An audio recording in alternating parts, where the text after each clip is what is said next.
All right, welcome to the December 16th Select Board meeting. Please join us in the Pledge of Allegiance. I pledge allegiance to the flag of the United States of America and to the republic for which it stands, one nation, under God, indivisible, with liberty and justice for all. So just as a reminder, this meeting is being live broadcast and recorded by local cable access, Easton ECAT. It is a Zoom meeting, so if people are watching from home and they would like to ask a question, please raise your hand or write your question in the Q&A box. Please include your name and your address, and Sean will monitor that and let us know. And I just want to have each of the board members introduce themselves to ensure that we have a quorum. Jamie Stebbins. Jennifer Stacy. Mark Lamb. Dottie Fulgenetti. Craig Barger. And we have our Town Administrator Connor Reed, Assistant Town Administrator Sean Dugan, and Executive Assistant Elizabeth Hegg. So we are going to jump right into it with our first item on the agenda is a vehicle for hire license application, Rugen's Desire, 48 Union Street. We have an application for the vehicle for hire. The application's been reviewed by the police department with no concerns. And are you, anyone here? You're the only one I don't know, so I figure it might be you. Would you like to come up to the microphone?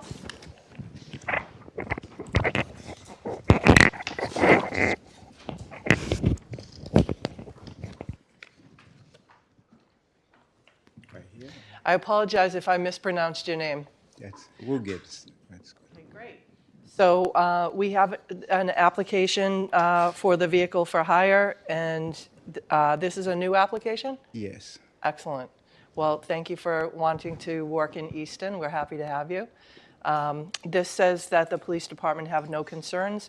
The treasurer collector has identified some outstanding excise tax bills that are owed that you would need to pay, and that is all that we have to have as concerns. Did you want to tell anybody about your business or what you're doing? Keep in mind, our audience will be interested in what you're offering. Okay. Thank you for having me. My name is Rugen's Desire. I live in the town since 2005. I've been treated very well. I don't have any complaint about the town. So following my age, I say I don't see anything like moving me so quick. I say it's very interesting to have something in the town that can help others. Great. So what kind of driving do you do? I want to like drive kids to school, give them a better opportunity, because since the time I have two daughters raising here, one is already graduate from college, the other one is on third grade. So I say, okay, the transportation area is a good opportunity, so I can enforce and help and give them a better quality in the transportation area. That's terrific. And if people want to use your transportation, how do they find you?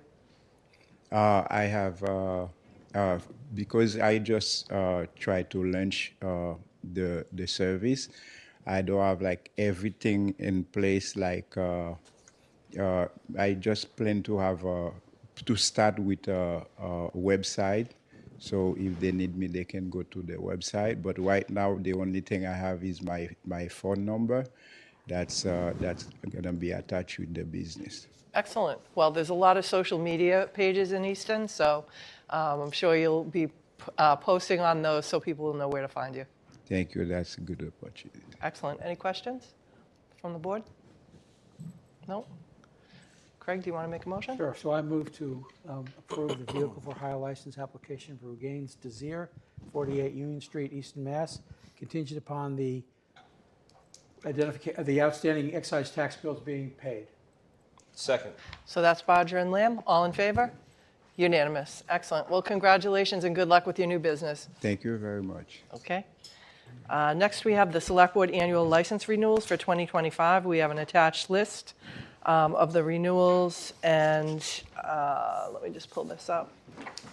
So they are auto class dealer 1, auto class dealer 2, billiards permit, club all alcohol common victualler license, entertainment license, jukebox and electronic game licenses, package store all alcohol, package store wine and malt, restaurant all alcohol, restaurant wine, malt, and farmer series pouring permit, and vehicle for hire. So all of these are good to go. They are good to go. There are some outstanding items for some of the applicants, or some of the licensees, so we just recommend that the board vote this slate contingent on them getting final sign-off and paying their final fees where applicable. Okay, terrific. Any comments or questions by the board? Nope. So I Okay. move to approve the annual license renewals to 2025 contingent upon satisfying all the outstanding issues Sean indicated. Second. So that's Bodger and Lamb. All in favor? Unanimous. Sean, I just want to thank you for the work on this. You and Elizabeth, I know, work really hard on all of these renewals and keeping everything straight. And I know it's, even though we have, Platform, so Yep. that was exciting to have that go through, but no, thank you. awesome, thank you. All right, next, one-day liquor licenses. Kevin O'Dwyer for Langwater Farms Holiday Arts and Crafts Market, 215 Washington Street. This will be on December 21st, 2024, 10 a.m. to 2 p.m. with a storm date of December 22nd, 2024. Would you like to make a motion, Craig? Sure, I move to approve the Langwater Farms Holiday Arts and Crafts Market, 215 Washington Street for December 21st, 2024, from 10 a.m. to 2 p.m. with a storm date of December 22nd. That's a one-day liquor license. Second. So that's Bodger and Lamb. All in favor? Unanimous. The next one is Frank Altieri for New Year's Eve with Steve Smith and the Nakeds at Oaks Ames Memorial Hall, 3 Barrow Street, December 31st, New Year's Eve, 7 p.m. to 1 a.m. Frank is requesting this one-day beer and wine license for the New Year's Eve concert from 7 p.m. to 1 a.m., and an Easton police detail is not required. Any So comments, I move questions? to approve the one-day liquor license for Frank Altieri, New Year's Eve with Steve Smith and the Nakeds at Oaks Ames Memorial Hall, 3 Barrow Street, December 31st, 2024, from 7 p.m. to 1 a.m. Second. That's Bodger and Lamb. All in favor? Unanimous. And just for those that are listening at home, you can get your tickets to that concert at Oaks Ames Memorial Hall's website and their social media pages. Stonehill College, a tricentennial kickoff event for the Town of Easton at the Ames Sports Complex, 320 Washington Street. This is on January 4th, 2025, 12 p.m. to 9 p.m. with a storm date of January 5th, 2025. So Stonehill College is requesting this one-day beer and wine license for the tricentennial kickoff event. It'll be in the sports complex, as noted, January 24th with a January 4th, 2025, with a storm date of January 5th, 2025. An Easton police detail is not required for this either. This is very exciting. The start. Right? So I move to approve Stonehill College's request for a one-day liquor license for the tricentennial kickoff event for the Town of Easton, 300 years, Ames Sports Complex, 320 Washington Street, January 4th, 2025, from 12 to 9 p.m. with a storm date of January 5th, 2025. Second. Bodger and Lamb, all in favor? Unanimous. All right. We are on to discussion and vote on contract PCD 2025-06. This is for BSC Group for the Master Plan Update Consulting Services. Stephanie, come on up. Good evening, Stephanie Danielson, Director of Planning and Economic Development. And I'm here tonight to ask the board to review and sign the contract for the master plan update. This is a contract in the amount of $69,775. $60,000 of that is being paid for through a Housing Choice Community Planning Grant that we received last year, and the remaining $10,000 will be from the department's consulting funds. And this formally kicks off the master plan update, which Envision Easton was adopted in 2014. It has served the community well over the last 10 years. It's referred to frequently as the town is making decisions about policies and investments in the community. That's great. One of the things I like about the master plan is that Easton really uses it. You know, I know that on the Economic Development Council, we've referred back to that many times to see what were the goals, where are we with those. I know for some of the other things, I've referred to that a lot with the Age Friendly Committee and Commission on Disabilities and other committees and projects and work that we're doing, they all tie back to that. So it's interesting also to see it from what was the last 10 years to what will be the next 10 years. A lot's changed. COVID changed everything. So there'll be a different perspective on that. So that's awesome. Any comments or questions on this one? Nope. All right. I move to approve contract PCD 2025-06 BSC Group for master plan update consulting services in the amount of $69,775. Would be paid by the Housing Choice Community Planning Grant of $60,000 and Planning Department consultant fees of $10,000. Second. That's Bodger and Lamb. All in favor? Unanimous. And Dottie, just before you move on to the next item, I would like to mention that as we get started over the course of the winter on this project, the public input session input program will be very important. So you'll be hearing more about that when there will be opportunities for the public to provide feedback, both as part of the early stages of the project and then as the draft is being reviewed. So Awesome. we ask for your help in spreading the word. Excellent. Thank you. I want to thank you for getting the grant, too. You're welcome. Discussion and vote for contract PCD 2025-02 NELM for Swifts Memorial Park construction. This is the contract for $739,000 for the Swifts Park construction. This is rededication of the park to commemorate first responders and people who are affected, victims of the 1918 influenza pandemic, as well as COVID-19. And this project is being funded with a CPA grant of $698,000, as well as a park grant of $100,000, and private donations, which received to date, equals $36,285, and the Swifts Park Committee is continuing to solicit donations. That's great. If they want to make a donation, do they just write a check to Town Hall and note it as Swifts Park and it gets Yes. there? Another easy way to do it is to go to the Swifts Park Committee webpage, and there is a donate button, and you can also use your credit card. Oh, even better. Do you know what the website is off the top of your head? It's the Town of Easton webpage, and it's under the Swifts Park Committee, under the Committees tab. Oh, okay. Boards and Committees tab. Excellent. Great. That's good to know. All right. Any comments or questions? I do have a quick question. When does, so this is the awarding of the contract. When does the construction begin? We're expecting it to begin in early spring, Did they say how long it would take? 6 months. Okay, so by fall? Mm-hmm. Excellent.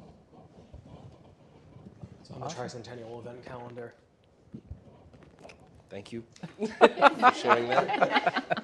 It's another very exciting opportunity in Easton, and we thank you again for getting the grant. You're welcome. Thank you. So I move to approve the contract PCD 2025-02 MELM for Swifts Park Memorial Park construction. Contract is in the amount of $739,000. To be paid by a CPA grant of $698,000, a park grant of $100,000, and private donations thus far of $36,285. Second. So that's Bodger and Lamb. All in favor? Unanimous. All right.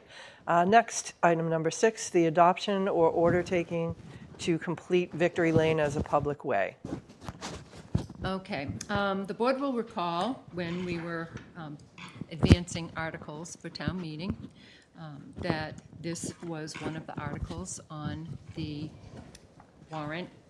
Victory Lane is a right-of-way that was approved. It's part of a 6 It actually services a 6-lot subdivision. It was approved by the planning board in April of 2012 with the intention that it would be accepted by the town when it was completed. The developer defaulted and left before the road was completed. The town needed to take the surety that is put up at the beginning of a project to ensure that the road gets completed, and the town completed the road. It's now ready for acceptance and taking.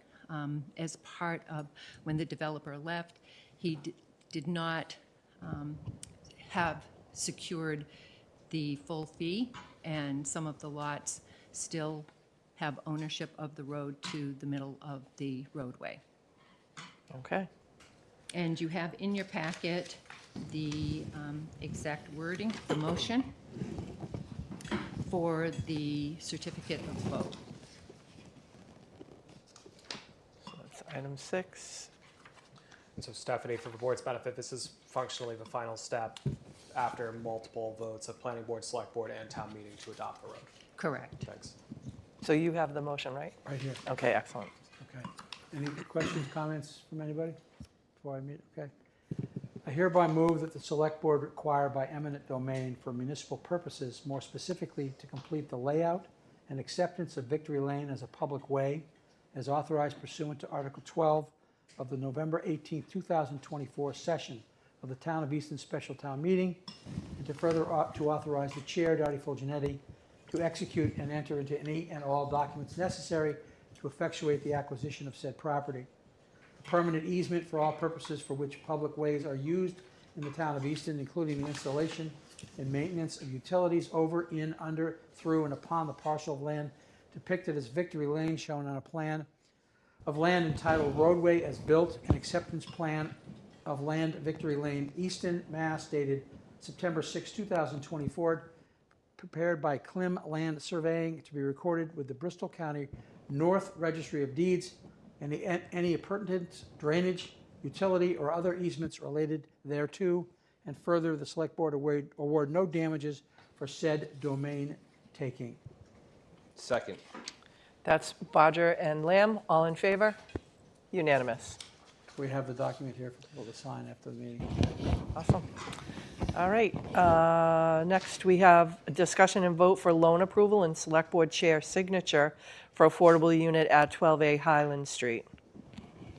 And I am here representing Wayne Beitler on this item as well. This is an affordable unit that was constructed a few years back. It is subject to a deed restriction as an affordable housing unit that is qualified for our subsidized housing inventory. And what the owner wants to do is take out a loan to make some improvements to the house to keep it secure and functional. And that requires, as a condition of the restriction, that it be approved. So this is a formality, the board to approve. The Executive Office of HLC has reviewed and also approved the loan request. Awesome. We've done this before for other properties, so. They want to improve their property. That's fantastic. It's really It is. important for keeping affordable housing stock up to livability standards and in circulation, so it's a great thing. Awesome. All right, any other comments, questions? All right, Craig, you want to make the motion? I move to approve the vote of the loan approval of the select board chair signature for affordable unit at 12A Highland Street. Second. That's Bodger and Lamb, all in favor? Unanimous. Thanks, Stephanie. Thank you. Stephanie. Thanks, Stephanie. All right, now we are on to some other contracts. The next one is discussion and vote for contract EFD 2025-05 Bulldog Fire Apparatus for a fire engine. Hello, welcome. John Carroll, Deputy Fire Chief, here to ask the board to review and sign the contract for the boats fire truck through Bulldog. It actually comes at a pretty critical time for the fire department. Our two of our frontline trucks have seen increased out of service times, even with a head mechanic. So this truck will definitely give our fleet a much needed break. So. Excellent. Any questions? As I recall, the last time that when the chief was here, there was 2 of the smaller units you're turning in. That's correct, yeah. So then it turned out it was an issue on the chassis side, not the FOUT side. So it is a very well-known name in the fire service industry. So not really worried about the brand, but we kind of have to scrap that idea because we're over a year of back and forth with the manufacturer, and we just couldn't overcome the chassis situation. So they purchased the trucks back at full price, and this is the path we're going now. Excellent. I do have a quick question, and I don't even know if it's to you, John, maybe it's to you, Connor, but how are we part of the Houston-Galveston Area Council Cooperative Purchasing Program? So. Have you met the when fire we- chief? When we are not, so Deputy, correct me if I'm story. wrong here. So under procurement law in Massachusetts, if there are things called state bid lists, which typically you're looking to like a Massachusetts state certified bid list, but there are also other regional purchasing consortiums that are done by county governments or other states that, as long as they meet certain standards, can That's correct. qualify for a state bid list procurement. So Piggybacking onto another. yeah, so imagine that in this Yeah. case, that's what we did, grabbing the Galveston one. Correct, yep, yep. Yeah, because the truck its origin is in Texas. So kind of Okay. have to get creative. That is creative. Who's driving it back? A representative from Bulldog. We do love fire trucks, but not for that long. of a Not for ride. that. Not for 27 hours. No. That's a good question. It's being driven back though? All right. The ride along I did, 2-3 years ago, my Yeah. back sustained about 15 minutes and then I was ready to get out, so, okay. All right, terrific. Craig? So I move to approve contract EFD 2025-05 Bulldog Fire Apparatus Fire Engine. Contract is for a fire engine for the fire department. Funded the 2024 special town meeting approval. The total amount is actually $39,973 because we turned in the old units. Second. So that's Bodger and Lamb. All in favor? Unanimous. One question. How long does it take to receive this fire truck? It should be here within, it's kind of upscale, but 30 to 60 days. It's Oh. it's on the assembly line. It's ready to go. They're just waiting on the signature, and it'll get shipped up. So it hasn't been lettered yet, but other than that, it's fully done. That's terrific. Yeah. Great. Yep. All right, Yeah, well, yeah, best of luck. Thank you. Thank you so much. Thanks, John. All right, next we have a discussion and vote for contract POL 2025-02, McGovern MHQ for 3 2025 Dodge Durango all-wheel drive vehicles. Sure, thank you, Dottie. Attached in your packet is a memo explaining the purchase from the chief of police. This is the annual purchase for the police department of 3 fleet vehicles for the department off of a state bid list. This was funded through the capital supplement at the fall town meeting last November. I recommend approval. Any questions on this?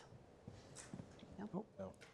All right, So I move to approve contract POL 2025-02 McGovern MHQ for 3 2025 Dodge Durango all-wheel drive vehicles for the police department. Total amount $182,541.50. Second. that's Bodger and Lamb. All in favor? Unanimous. All right, discussion and vote IT 2025-01 Wally Computer Associates. This is for 31 new computers.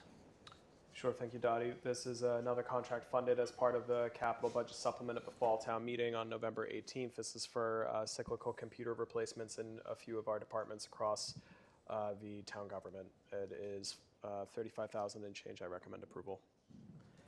Any comments, questions? I'm happy to see this. For a long time, we didn't have this rotation of IT equipment, and it's really important to do that. Just one question is, do you keep the ratio as I look across the departments? Is that cycling like a percentage?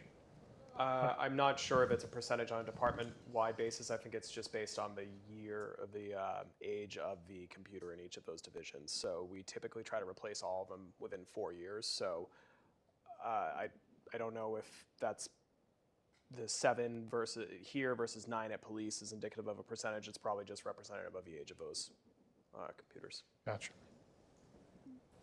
All right, So I move to approve contract IT 2025-01 Wally Computer Associates Incorporated for 31 new computers contract value of $35,439, funded from the 2024 special town meeting.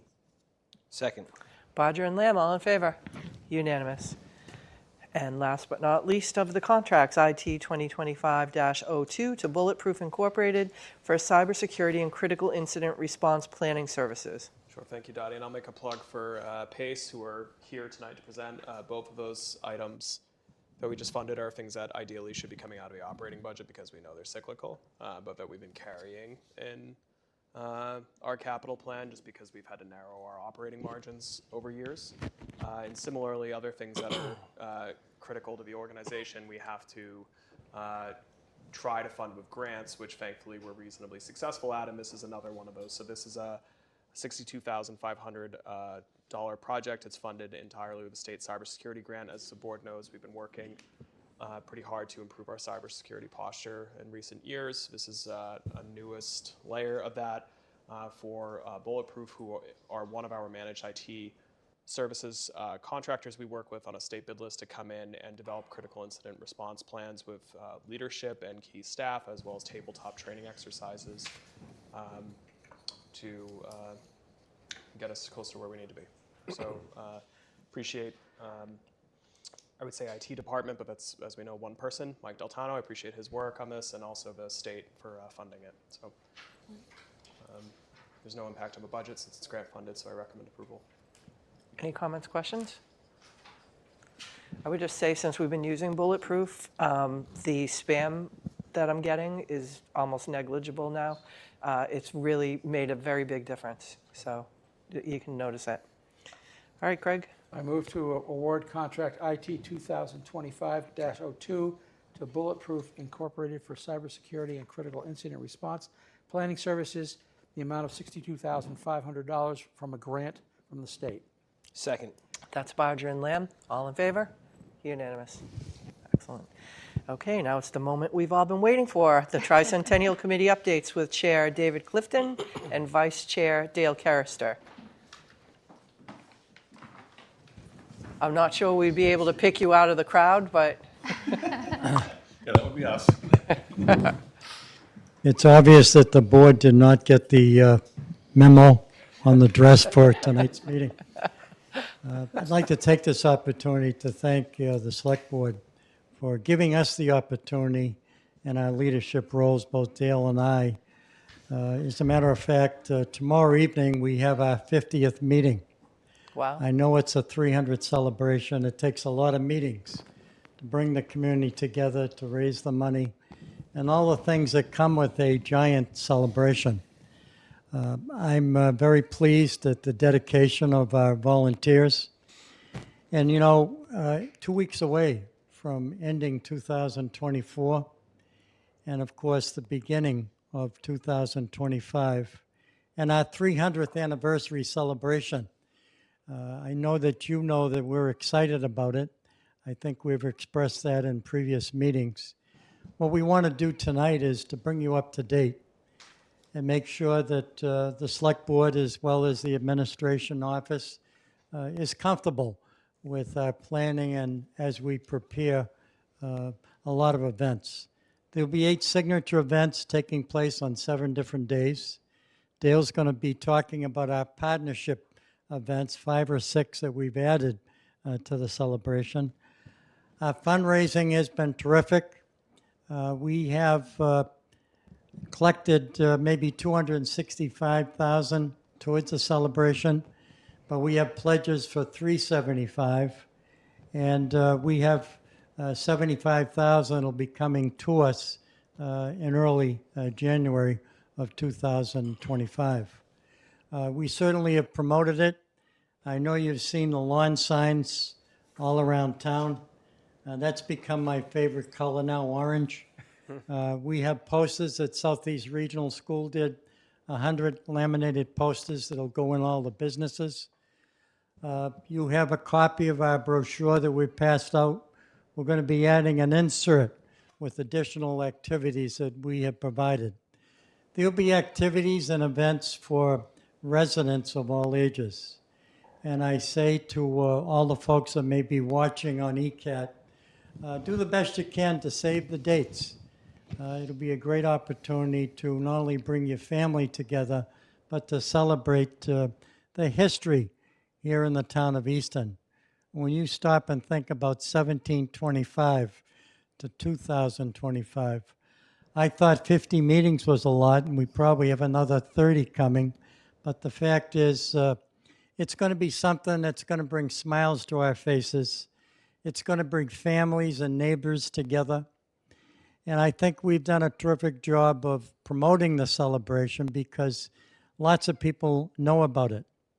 Believe me, in early 2023, nobody knew about this celebration.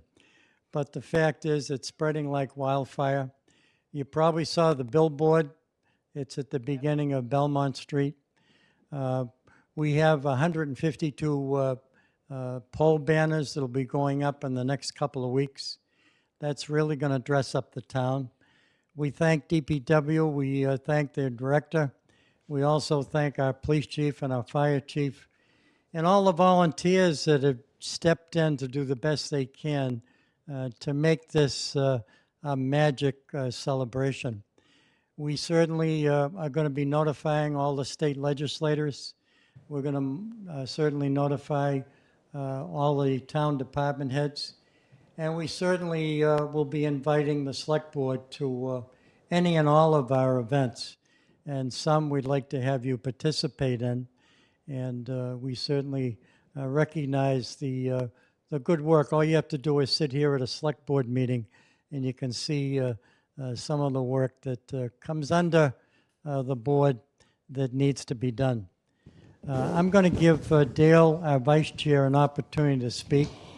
And then I'm going to bounce back with some things that we may not have brought up, but you may have some questions as well. Take it away, Dale. Thank you. I'm going to stand so that the full regalia. I'm going to sit and then Dale to seat. Thank you, Dave. I think it's safe to say, you can probably see that Dave and I and the rest of the committee are extraordinarily enthusiastic about what's coming up in the Tricentennial. It's going to be a ton of fun. The committee's put a lot of work on this, over the course of the last 2 years. We're starting off with one of our community partnership events will be what Dottie had mentioned earlier, will be the New Year's Eve concert being put on by the Lions Club in Oaks Ames Hall. And the rumor has it you might be seeing a few colonial types participating in that. Not sure if we'll see both of us on the dance floor, but I can assure you at least one of us will be out there. And then for folks watching, really want to make folks aware that on January 4th, we're having our kickoff event at Stonehill. And it's going to be going from 1 to 5 at Stonehill. It's going to be a lot of fun. And my focus has been really on the other events in addition to the signature events. And what we're really trying to do in connection with working with our community organizations and others is to focus on the history of Easton. So I've been out, over the last 6 or 8 months meeting with all the different community organizations, and they all have ideas about how they'd like to celebrate how their organization fits into the fabric that is Easton. So whether it's the Easton Y, whether it's the Easton Lions or otherwise, everybody's got a slightly different take on that, and very excited about the activities that they're going to be doing. What I wanted to just touch on briefly today is what some of the steps we're now taking to really focus on the history itself. So Ken Michael, who is one of our members, is the president of the Historical Society. So they've been working on a series of events and open houses that they'll be doing at the Historical Society this year. I had about a 2-hour meeting on Saturday with Ed Hands, who was Mr. History here in Easton, and he has graciously offered to provide a series of tours and talks during the course of 2025, and we expect to have that proposed schedule up within about a couple of weeks. He's got some great ideas, everything from an Indigenous people event at Wheaton Farm, where apparently there had been farming going back 1,000 years, to a cemetery tour event and other events focusing on specific items that may be of interest to the town folks. And in addition to the tours and the talks, we are expecting at least 1, perhaps 2 of those tours would be where we would be using some of the transportation from the Council on Aging, so folks can go around, for example, to the various cemeteries and so forth. And I also just wanted to let you know, in the case that the Select Board is interested in going colonial 2025, I've got the catalog right here. It's not too late. You wouldn't believe I mean, I don't know who the hell's buying all this stuff, but there's all sorts of things you can get if you're interested in going that direction. And while I just wanted to give a quick shout out. I know that the Yardleywood Rink is something of interest to everybody, and I just want to give a quick shout out to the Oliver Ames hockey team. They showed up in force on Sunday. We had the big storm last week. We had some wind damage with tree branches down and so forth, and they showed up with about 20 or 24 of the kids. They reached out to us to offer their help, as they have the last 3 years, and these guys were awesome. They had recently helped out at the My Brother's Keeper, and they also helped out at the Holiday Festival, and in an hour and a half we made short work of all of that. So, thank you to the hockey team, and I hope folks will support them in their upcoming season. So thank you. Thanks, Dale. Thanks, Dale.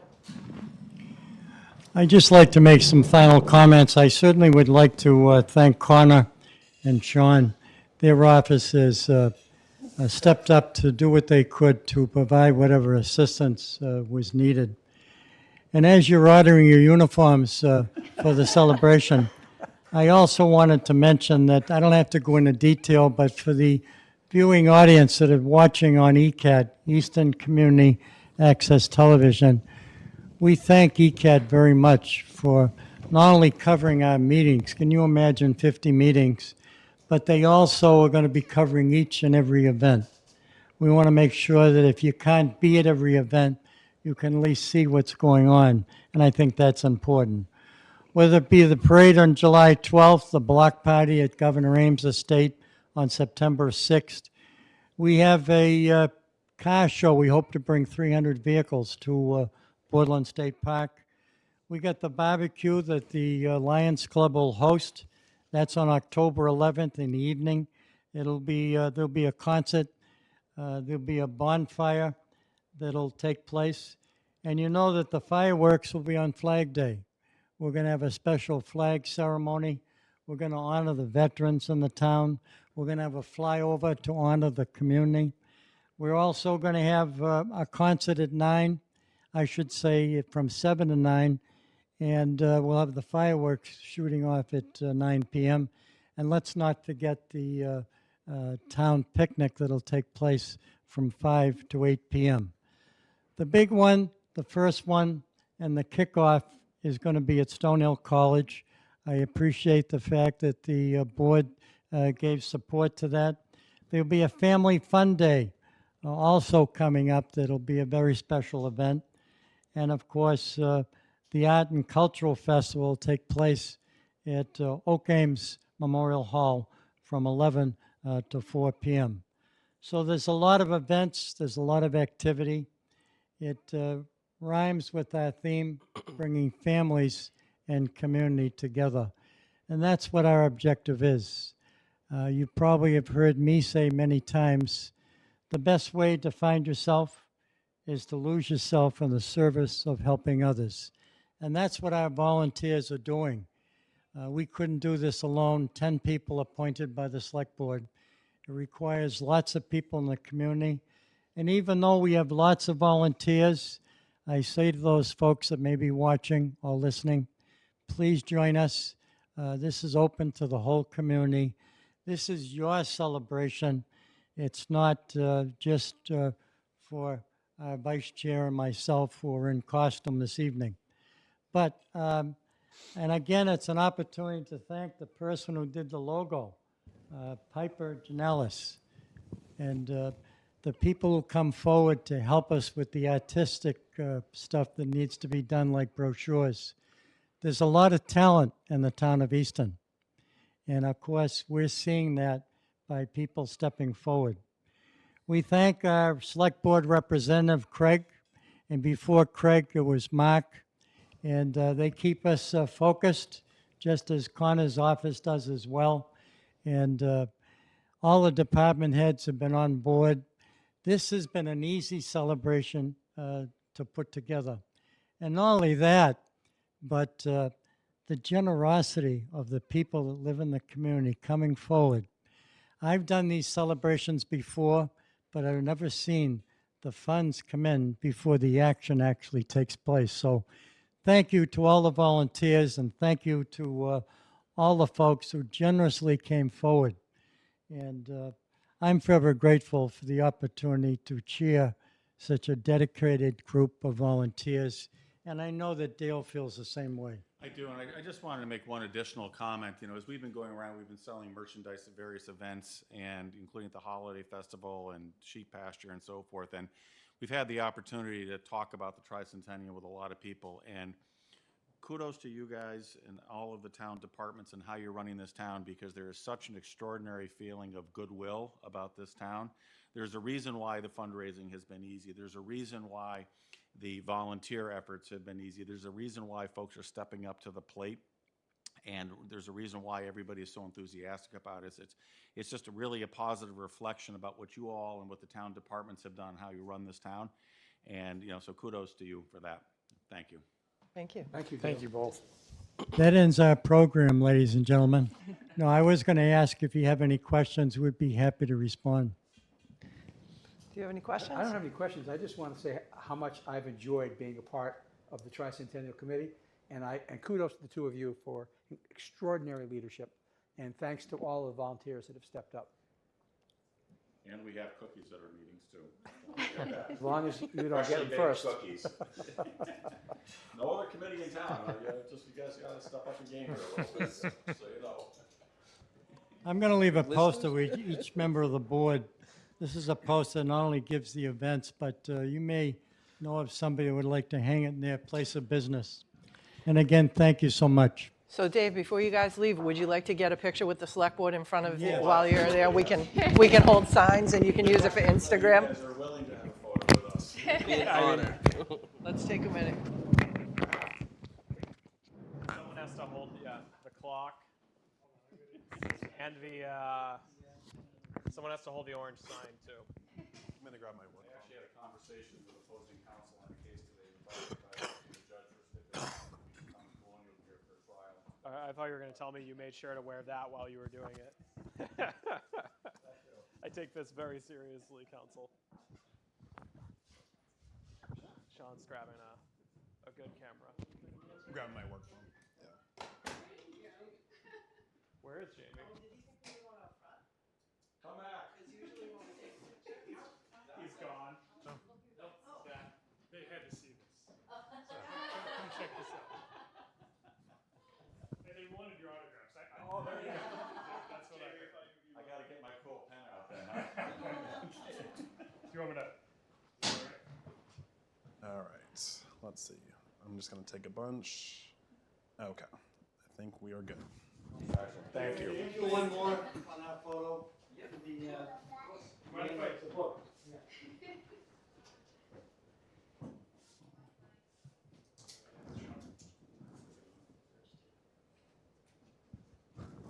can use my phone if you want, David, if yours is not. I've got it.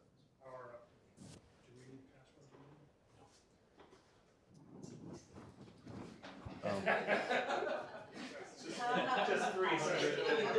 It's just gonna take a second though. Okay. No. Yeah, actually. Okay. Take care of stuff.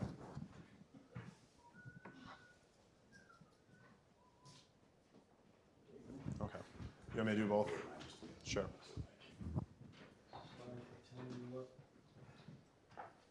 Okay. All right. Let's see. Oop. Okay, and then it's like paparazzi here. All right. Yeah. Okay. Great.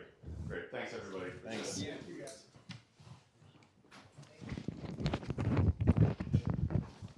nobody's asking for me to leave the catalog. I think this is yours. I was wondering. This is yours. I'm pretty impressed that there's a printed one. That's awesome. Who is buying all this stuff? Enough people. Thank you both. Thank you, guys. Thank you for being here tonight.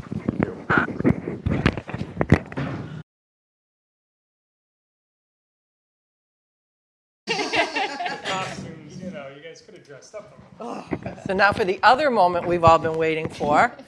This is a presentation about promoting a sustainable Easton, PASE, with Chair Tom Broussard and Vice Chair Nancy Donahue. Thanks for being here tonight. It is good to be here. Thank you so much. I'm shifting one slide around. While you're doing that, I just want to remind people that if you'd like more information, you could go to www.easton.ma.us/PASE for promoting a sustainable Easton. Good to go? Sweet. Thank you guys so much for having us. I think as most people know, PACE was formed at last year's May town meeting as a result of a lot of discussion that we've had for a series of years as a community about the challenges that are inherent in our budget. I think it's fitting, actually. You know, there was at the last special town meeting, we followed the Tricentennial Committee, and the kind of running commentary was, boy, that's a tough act to follow. Especially where one could construe that they have some very pleasant and exciting material, and we may not, as you see it. But I would argue that it couldn't be more fitting, because the discussion that we're going to have with you today is really a reflection of Easton's values and what we prioritize. And I can't think of a more successful community that has made it 300 years, and all of the decisions and all of the considerations and all of the policy and all of the community members that have made that possible. That's to hopefully give a little bit of gravity to the discussion that we have. I think we as a committee genuinely believe that the decisions we make as a committee, that we make as a leadership team, including the Select Board, Finance Committee, and ultimately the residents via their vote, will absolutely impact Easton, not just this coming year, but potentially for many years to come. And so we're excited to be here. It's been a tremendous amount of work. I want to thank just the PACE committee. I'm not exaggerating. The meetings are generally on average 5 hours long. We've had probably over half a dozen, 8 meetings so far. We have a very big presentation or opportunity to talk to the community on January 8th. And today we're here to satisfy our 1216 deliverable, which is to kind of give you a current state lay of the land. I don't think that today will be anything earth-shattering that we as a select board haven't talked about several years ago, beginning with the operational audit 2016-2017, and the discussions we've had since. What we can tell you as a committee is that all of those discussions and issues are coming to a head from everything we can, all the information we have, all the tea leaves we can read. So I think we're at an inflection point. Given the amount of effort, it's appropriate to say thank you to the committee. Definitely want to say thank you to all of the members for their efforts, the town, Wendy, the school, Andrea, who are the financial gurus of each respective organization. Just tremendous, the amount of information. Not exaggerating, thousands of pages have been reviewed. Comparison sets to different groups of communities endlessly have been reviewed so that we could have the highest degree of confidence with the information we're presenting to you. We do believe, without question, this will impact people's lives when we get to the end of this, no matter what the solution is as we move forward. So tonight's not a recommendation. Tonight is simply a discussion of what we've observed through our review and our analysis, but recommendation is very quick to come, as you'll see. So thank you so much to ECAT as well. Joe has been here for 5-hour meetings that end at 11 o'clock at night. So many thanks to ECAT. Thanks to all the people that have helped with us. And I think with that, I'll pass it over to Nancy. Okay, thank you. And I think we'll go to the next slide. I want to just echo 2 things that Tom said. And one is folks love Easton. Whatever we're doing, we seem to have a great recipe here. And we want that to continue. And of course, that's echoed in the name. And a couple of the things I'm going to say are really for our residents at home. So I'm going to review a little bit about the charge of the committee, the makeup of the committee, and then we'll go into some of the details that our 1216 deliverable has asked us to provide to you. And as Tom says, I think nothing is going to be new. This is not a new situation. It's a situation that has been coming up for years, that the town has been so incredibly successful, I think almost to our detriment, in keeping some of these issues for folks, because the town has, I think, overall been run extremely well on both the town side and the school side. So let me begin by saying the 3 questions you can see here that we were charged with looking at are: how do we fix our revenue shortfall? How do we spend our money, really focusing on the expense side? And how does our budget impact our services? And I think that last one is really critical because, as Tom says, a budget is really a reflection of our values and the things that we want to have in our town. And that's what we've done with our budget, to make decisions through the town meeting process, through our leadership, to have the services that are important to our town. So, as Tom says, this process, I think we've spent at least 30 hours in active meetings, not to mention some of the work that's been done behind the scenes to try to generate some of the artwork, I'll call them, the business cards and things. So there has been a lot of talent on the team, and we're going to go into the next slide that talks about the broad cross-section of folks who are participating. Thank you. So here you can see the makeup of our 19-member team, again, as what was charged in our original directive from the Board of Selectmen. We have representation across both town side government, police, fire, DPW has come to present to us, so even representatives that are not directly on here have come to do extensive presentations about their department, as well as schools, both representing school administration and leadership, and from union representation. And then, of course, I think most interesting and exciting are the 6 residents at large, sort of where Tom and I fit in this committee. Really folks who just love Easton, have raised children in Easton, have put children through the schools, wear many, many hats in town. I also represent the board of directors of the Ames Free Library, just another opportunity to see the town from so many perspectives and the services that we provide. And the current condition summary that we'll be talking about. We have a budget challenge that the entire committee supports the fact that our problem is in the 7 figures, excuse me, millions of dollars. And when we canvassed everyone after these sort of 30 hours of work and thousands of pages of documentation, the average, they all came around with the figure of this 4.7 million that you can see here, the average consensus of the size of our problem. And this is important because when we get to town meeting, we know what happens with the budget process there. We've all been to town meetings where sometimes folks will offer solutions, and we so appreciate input, but those solutions are not near the scope and scale of what we're talking about. And so we want to ensure that the public understands the size of what we're speaking about. And looking at this research, there are, of course, 3 ways that we can address this problem. And one is by looking at expense reduction, of course. The second would be looking at a way to increase our revenue. And then the third would be a hybrid solution that includes those 2 things.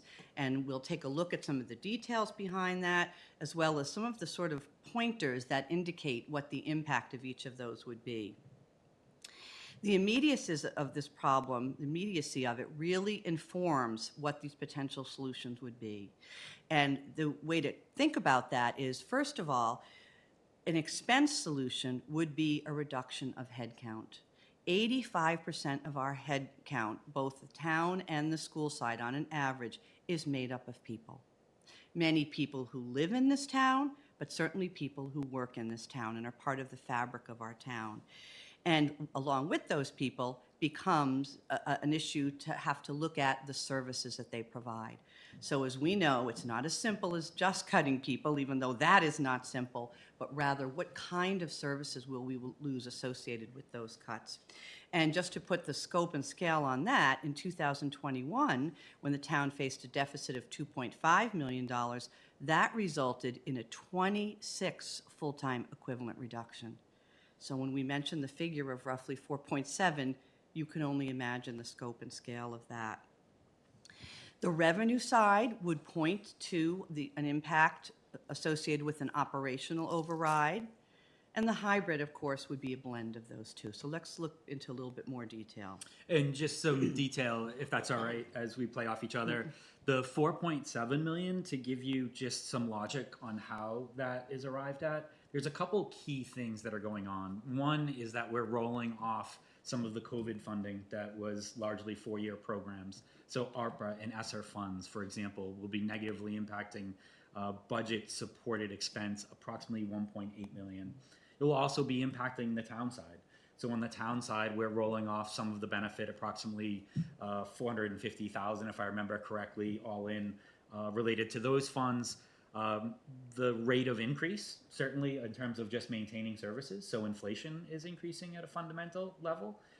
So there are some very foundational reasons for the targeted number that most people identified and relied on as a part of the evidence that we looked at.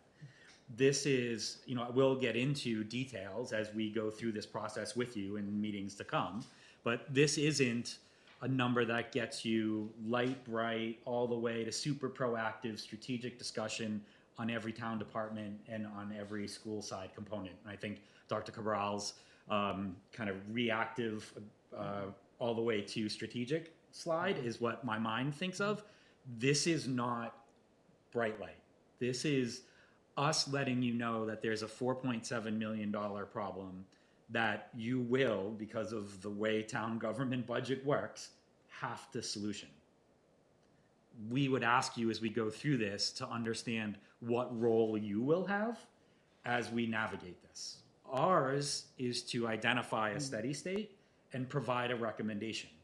I would collectively say that the entire leadership of our community needs to engage to wrap our heads around and our residents' heads around what this impact will be. If 2.5 is 26 back in the day, and I'm sure we did other things then, we are here to tell you there are less levers for you to pull now than before, that the challenge is greater than before, and that you will most likely either have a material way in which you engage your residents with services and programs, or you will have a material impact on them or some via an operational override, which is serious on the other side, and that has to carry its own weight, or some combination of both. But we're in a difficult spot, and as you'll see, the next slide, what we don't want to do is to be here and say this is not a doom and gloom presentation. We are happy to be here at this point in time. We are not at May 2025's town meeting, but we have to get your engagement. We are here to bring you up to speed now because we need you advocating for people and residents to attend the January 8th info session. We need you sharing our business cards and our website, because what we can't have, candidly, having been there, is arrive at a town meeting and solve this. This solution is not an adjustment of $100,000 to a budget.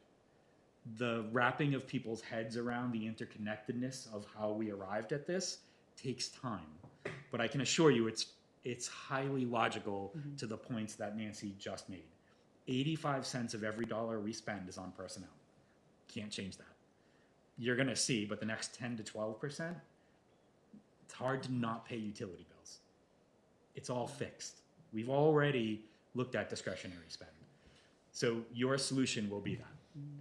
That's clear on the expense side. On the revenue side, great things have been done. But to solve a gap in the next 9 months, there's really only one that you can do. So it's difficult topics, but we're not doom and gloom. Our job is, as always, and as yours is, to educate, to help residents be prepared so that they can make an informed vote. And whichever way they go, obviously we have to respect that deeply and understand that. But what we don't want to do is, for a lack of education, have people making votes that they might not understand the consequences of. So sorry for a little bit of the soapbox, but you can see that these are pretty serious numbers and the impacts would be very large. So, as we said, this is not a new problem and not a problem that was created by the town. In fact, because our budget reflects our values and priorities as a community, there have been so many amazing accomplishments on the town side. But you cannot change the formula that says a 2.5 increase capital limit that's allowed on revenue nowhere matches some of these other numbers that we look at on the expense side, for example, inflation, which is so much higher than that. Another detail that has come out from the committee, and I think is an incredible understanding, is 32% of the town has land that pays little to no taxes because it's either state preserved land or associated with Stonehill College. So it's not like we have 100% opportunity of town land to develop. So that's really important to think about. There are going to be limits. Tom used the expression, so many levers that we can pull, and there aren't a lot more. So we have to keep that in mind. The town right now spends so much less, no matter how you compare it, per resident, per capita, than our neighboring towns. And we've looked at these comparisons, both on the town and the school side, in a couple different ways. We've looked at them as compared to just our neighbors. And we've also looked at them, something called DART, D-A-R-T, which is a data analysis tool that is associated with DESE, the Department of Elementary and Secondary Education, which is something that is used all the time in the schools to compare MCAS scores and other kind of school accomplishments. So we've really taken a look at the resources available out there for comparisons. And you can see that the difference is significant.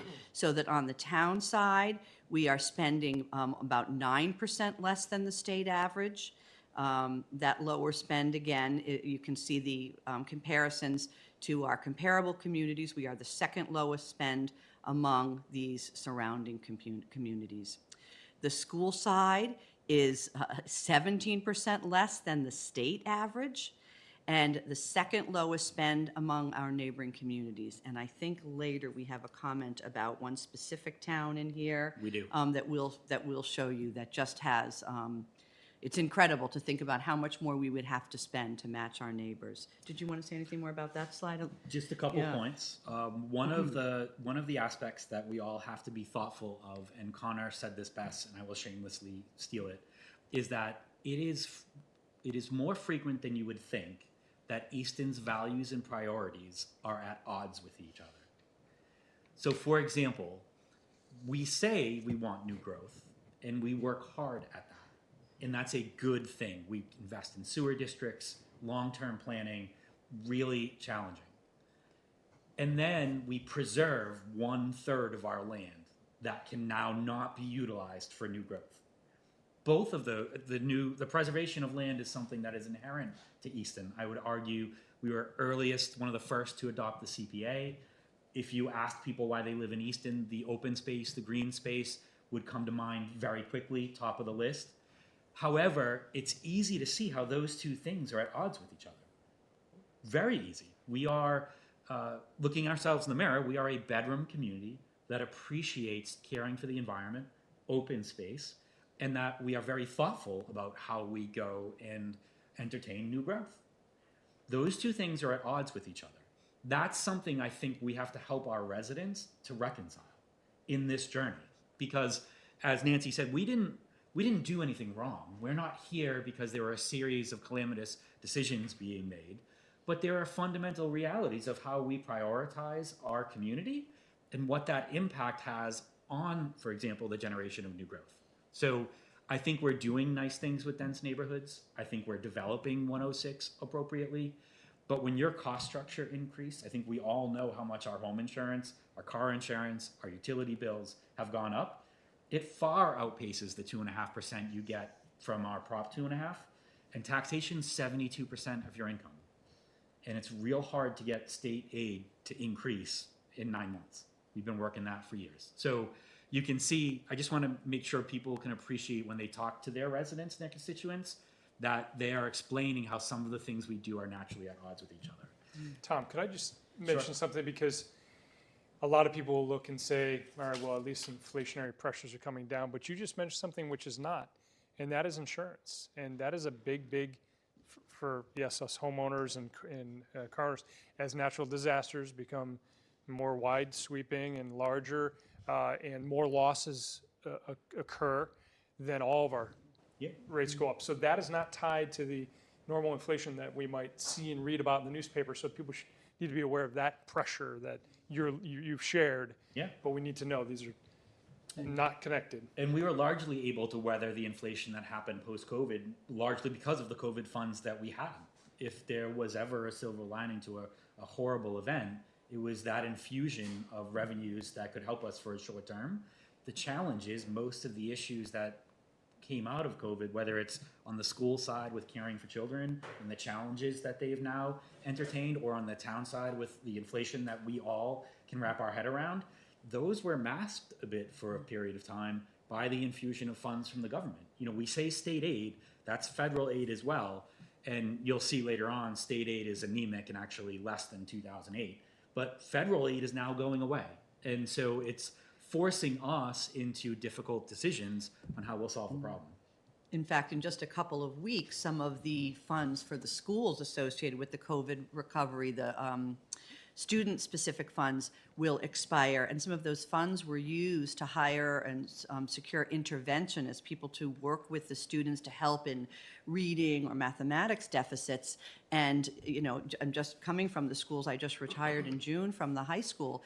You know, those deficits and the things that children suffer during COVID have not been resolved just because we gave them 18 months, 2 years of some interventionists. As you all know, you know, these students still are requiring assistance, and it's unfortunate that these funds will expire. Agreed. Last thing, just on the bottom 2 points, and this information on these slides will help us go a little faster on the end, so minutes per slide should go down, I assure you, so appreciate it. But the last 2 parts are very important.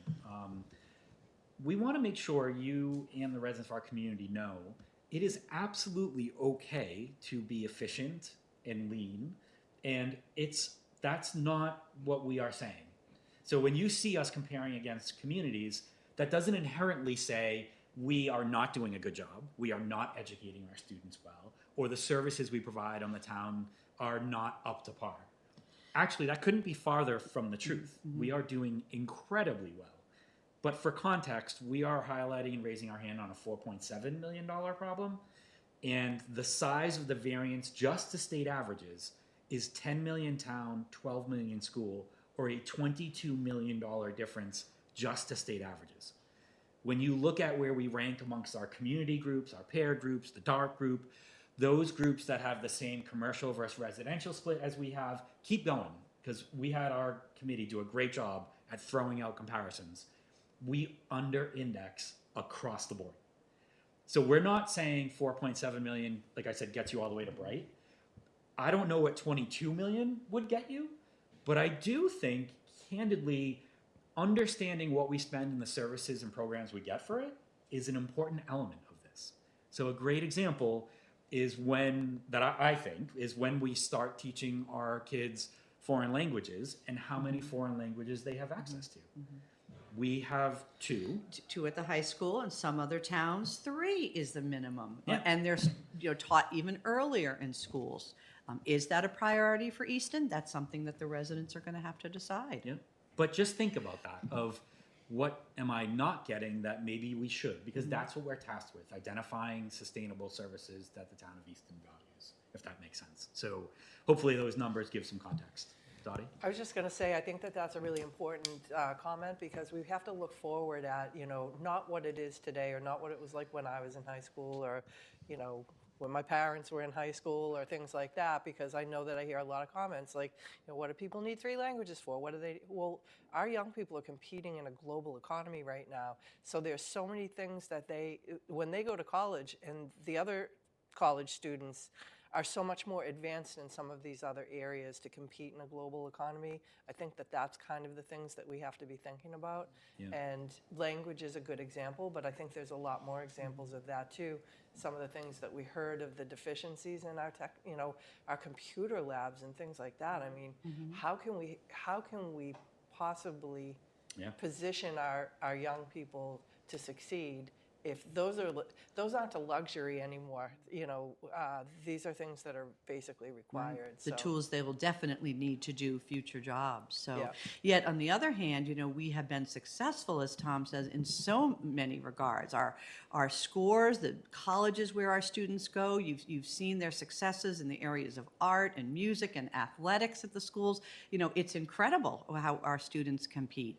And largely that has to do with the values of the town again, and our families and the educators and the leadership in town. There's just amazing things that are happening that this 85 cents on the dollar, the people are able to accomplish in our town. So you can imagine if we gave them even more tools to do that job. So. Well said.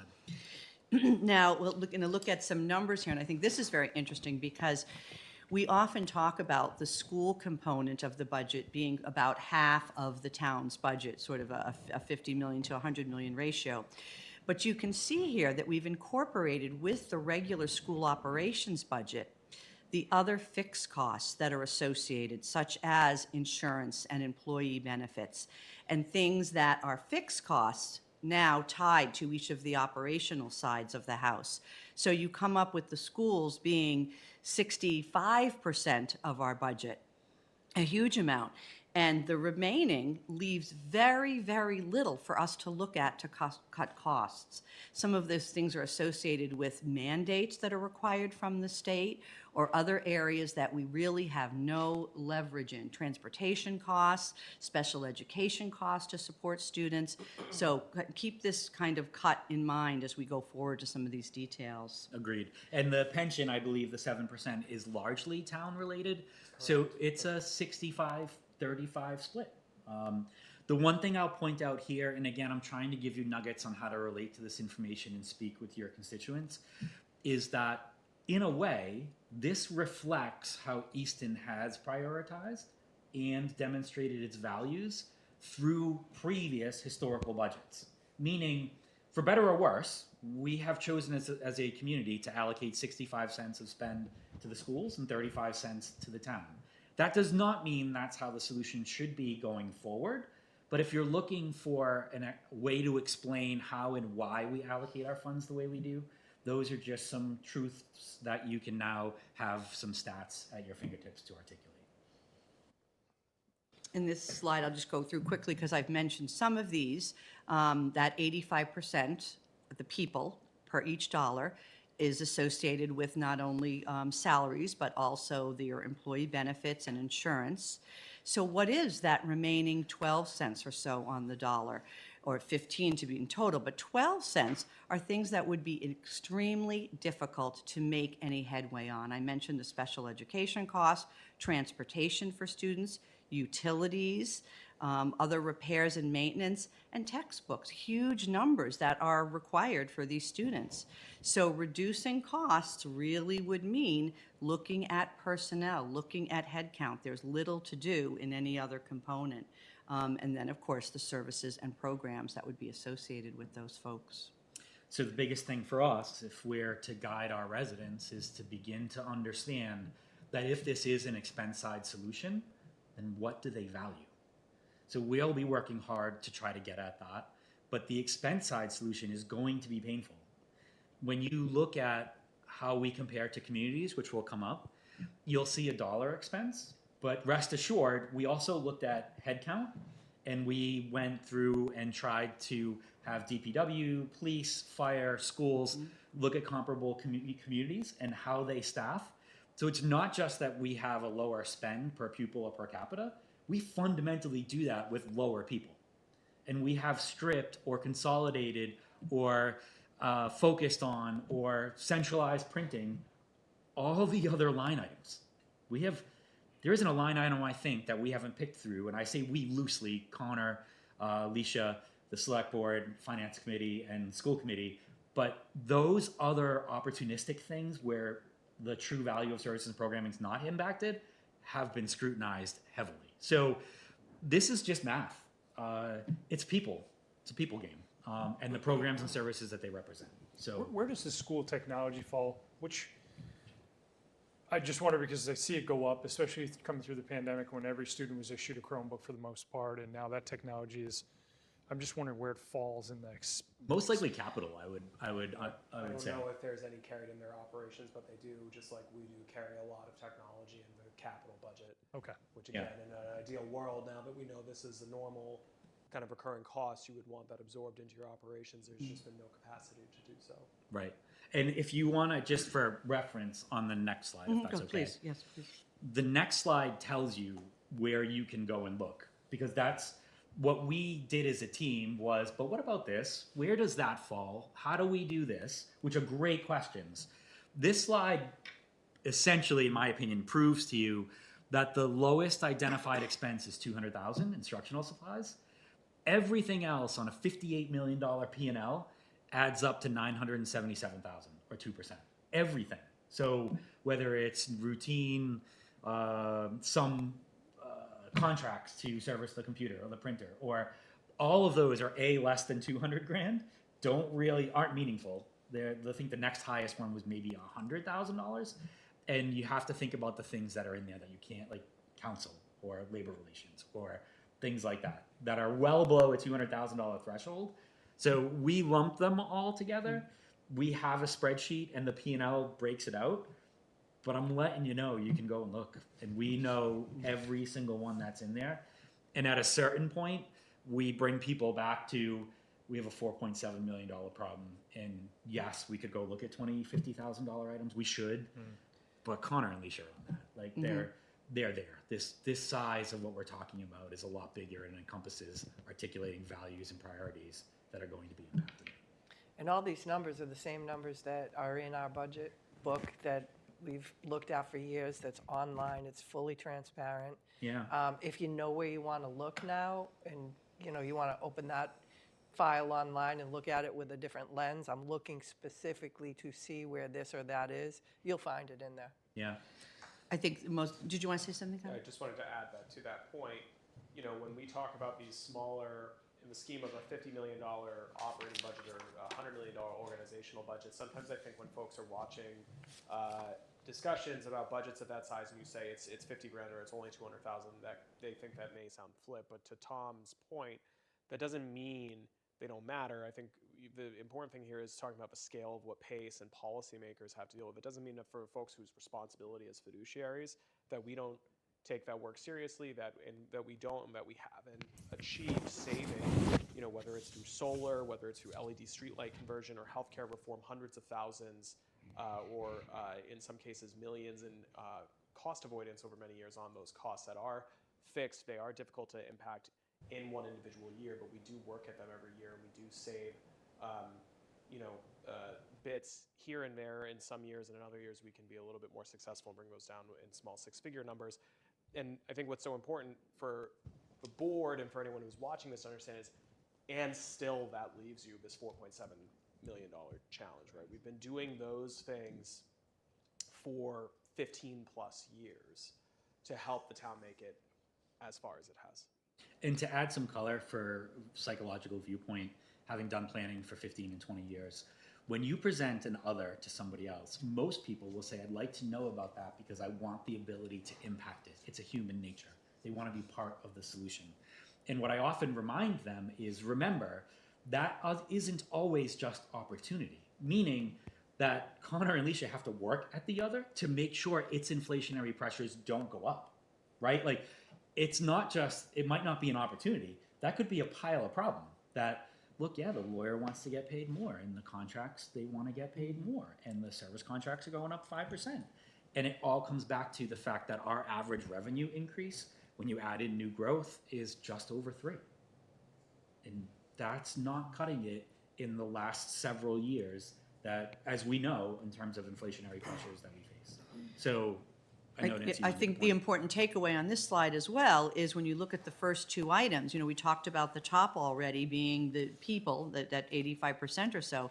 That second line, the special education services, is part of numerous unfunded mandates that come from the state, things that schools are required to do, that there are so many of these that do not have a funding mechanism to them. In other words, they're added on top of everything that you're required to do, services for the students, particular transportation requirements, special interventionists that they're required to have based on their plans and things. So there are numerous situations like that too that we have no control over and yet must add to our sort of slate of services. And there's huge variations on that year to year that you can't plan for. So sometimes you may have a lot of students needing a particular care, and then other years you might not have that.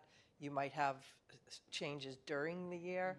Like it was so eye-opening for me to see some of the specifics on that, because I knew generally, but then thinking about it from a budget perspective, well said.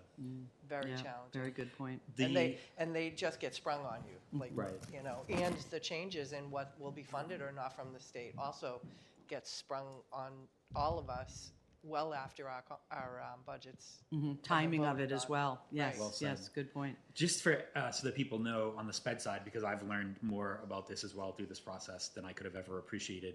First of all, credit to the schools for doing the best they can to provide the level of education and the environment where people with learning challenges of many different sorts can stay within district.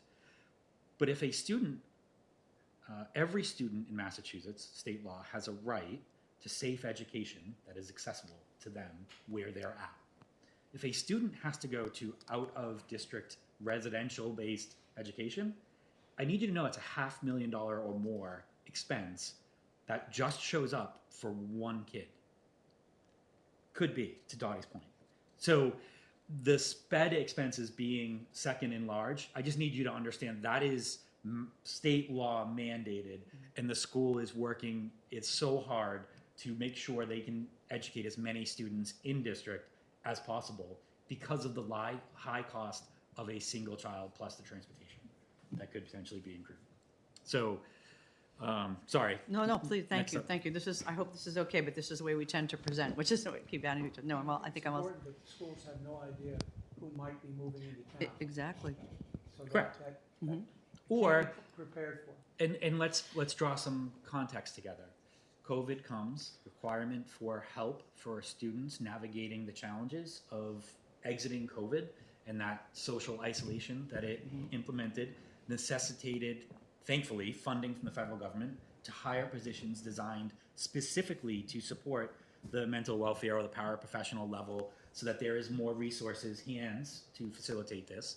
And yet you can see the correlation of now kids needing specialized level of engagement to access curriculum that the state law mandates.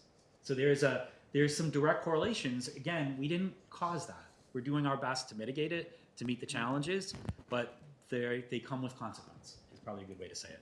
And I mean, transportation services was a good move. We saved money doing it, but those costs go up, and they're the third largest expense on our budget, and we have to bus. That's a law. Go for it. Okay, so looking at some detail about how we do compare, I think that's all I'm saying, yeah, how we do compare to others. As I mentioned, no matter how we compare, whether it be just neighbors, proximity, these common towns looked at by the DART tool, or people just saying, how about such and such a town? We've sliced and diced this so many different ways, and you can see these details again. We spend just over $16,635 per pupil. That's 2022 data simply because that is the last data that the Department of Elementary and Secondary Education reports. That is 3,498 less than the state average. Not that we ever look to a state average as our sort of model, but we are the second lowest spend per pupil among 8 bordering communities and the 4th lowest among 10 comparable of these data analysis tool communities. One town specifically we looked at, our neighbor Stoughton.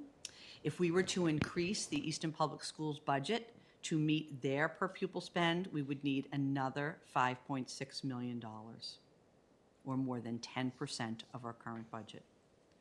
And if we wanted to match the state average, we would need $10 million. So here's that in a visual manner, some of the tools that we were able to see in the budget book and in the school's presentation. The school spent 4 hours one evening with us, presenting to us all of this data, responded to some follow-up questions, amazing detail, amazing command of where their expenses are. So you can see this positioning, this second lowest and 4th lowest there, and some of the other districts that are there. And through this all, Olive Reigns High School gets recognized as the 34th ranked high school in the state of 351 towns and communities. Thank you, Sean, for the head nod aggressively. I appreciate that. So, like, we do well. We have some incredible, we all know that we have just incredible people throughout the town and the schools who are so committed. They're so talented at their jobs. And I think Connor has appropriately always warned us for years, geez, I just hope one doesn't go down, because each one is doing more than the work of one. They're so critical to us being able to be successful, despite some of these challenges via tools or access to resources that we've given them. Great. And now we're going to make a segue to some of these details on the town side.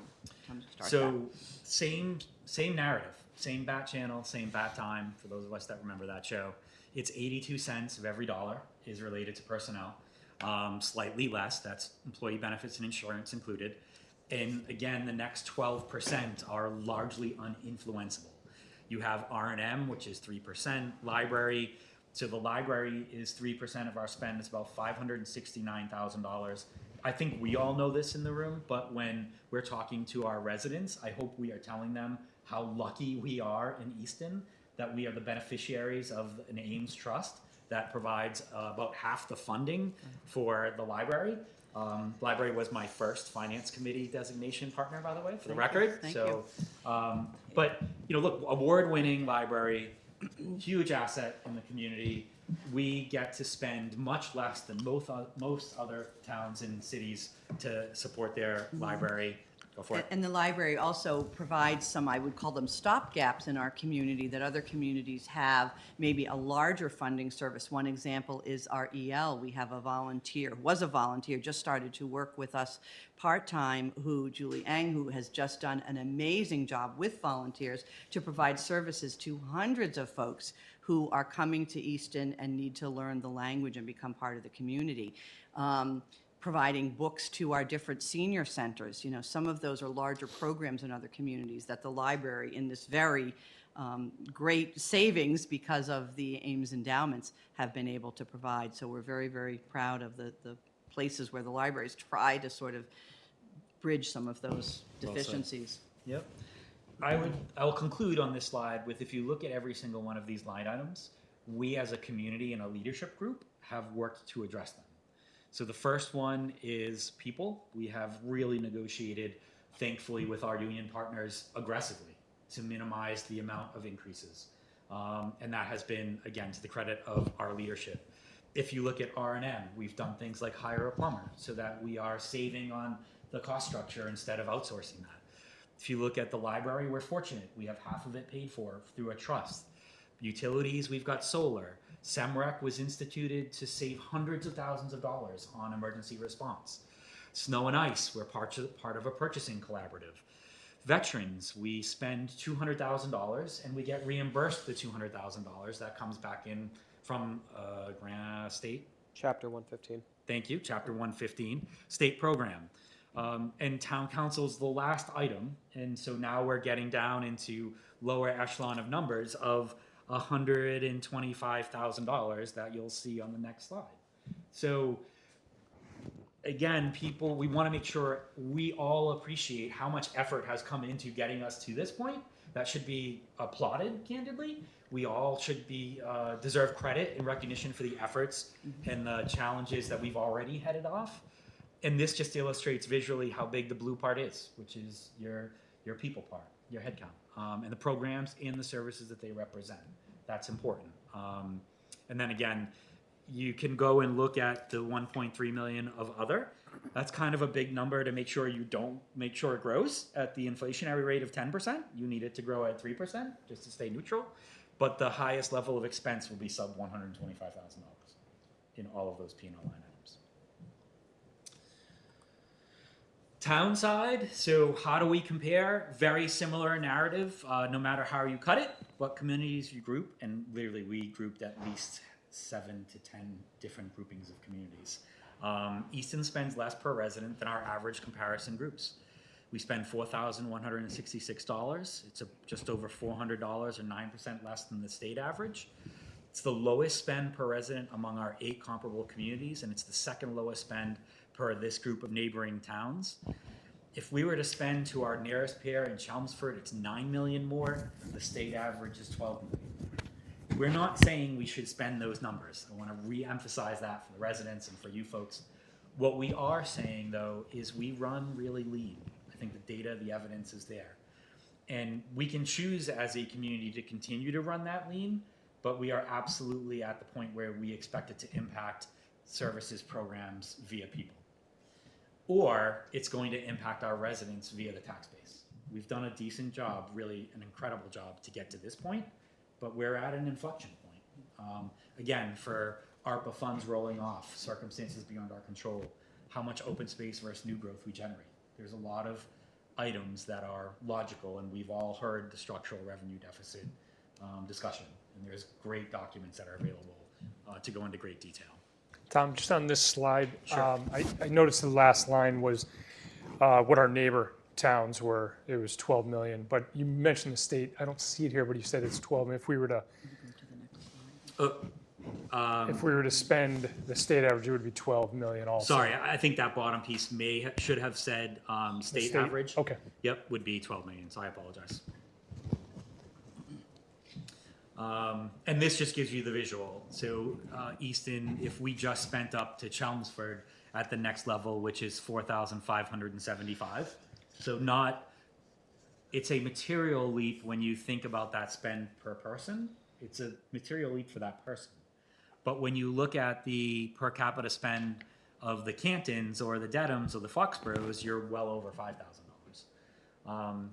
This is just where we have the responsibility to begin to marry what do our residents want to get for town services and programs, and how can we provide them? As we've said, we don't have a Gillette, we don't have an Xfinity. Do we think residents would even want that if that opportunity came here? And is that opportunity even possible with the infrastructure in our town now? And, my guess is residents would not want that. That's not Easton's values. That's not the makeup. As Tom says, people come here because of borderland, because of our green spaces, because of the commitment from the CPC to keep our historic buildings up. Those are the kind of values the town has in the past wanted. And I think we've done a decent job as a community with long-term planning. 106 is a great example, sewer enabling development, but the build-out is lengthy, and the amount of revenue that you get isn't necessarily commensurate with the inflationary pressures on the expense side. And so, again, I don't think as a community we advocate those discussions. I think we'd all love to see the Easton Industrial Park fully developed. There are reasons it's not. We just have certain economic realities or processes. Like, for example, we think as a committee, we do have to go and examine our planning and zoning rules and laws. Are there opportunities for us to improve and make it easier for us to have new growth, smart new growth that fits in with the values and the ideals of Easton residents?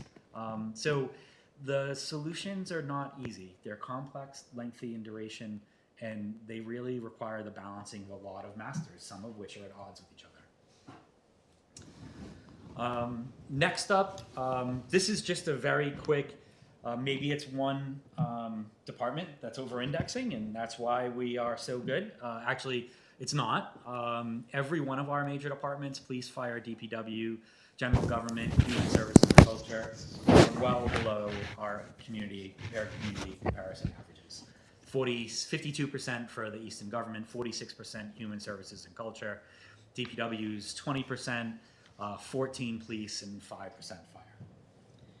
In fact, I think it was really telling for the committee when the police and fire and DPW came to report about the challenges that they currently face with, in the case of police and fire, challenges with response time, and what would happen in the future as we get to sort of possible risks and services. I think that was really eye-opening for us too. And DPW, road maintenance, and the amount of road mileage that we have to maintain here in this town. It's incredible when you sort of learn these numbers. Well said. Can I just mention, because that one comes up a lot, our constituents will say, boy, it'd be really nice to have sidewalks on Bay Road or sidewalks on, Allen, or you name the road. They don't realize the backlog, the 22 million in backlog, and just the road miles that we have to repair and keep up with today to get us to, safe, place, which means response times improve and things like that. But it's all intertwined. Concerted effort I think it takes on the behalf of town leadership to make sure the sidewalks we do have are included in the new projects. As we've developed corridors or improved roads, we've installed walkable sidewalks in many of those projects that have increased exponentially over the last probably 7 years since I've been involved in the town engagement, the walkability of our community. So I give credit to Connor and to Dave Fields for making sure those are included in projects. And to your point, there's a lot more to go. And I think an important part of that, and we talked about this with PACE, but it's always good to reiterate it in the event anyone's watching.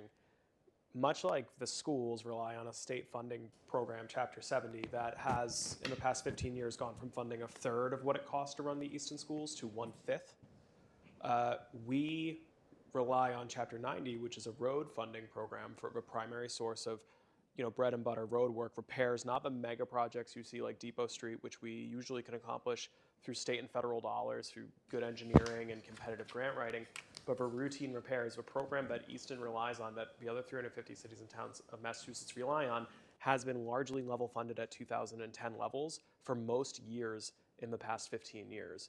There's been a couple better years sprinkled in there when the state's revenue was good, where maybe they bumped it up. But the majority of those years, we're working with a level fund from 2010, which is equivalent to losing 2/3 of your purchasing power. So it's frustrating for folks. They see their tax bills go up. They see certain major road projects occur, but their cul-de-sac road is not being repaired. And that's because there's very different funding streams. The one we rely on from the state for recurring funding has been largely level funded and has lost 2/3 of its ability to do what we need it to do. And there's, everywhere you look in the town and school government, there's an example of something like that. Or just an outright unfunded mandate, like PFAS plants. And again, credit where it's due. We have, as a community and a town and a leadership, done an incredible job. If you are utilizing the barometer of home value increases, we're top out of our surrounding communities, 31% growth since 2019.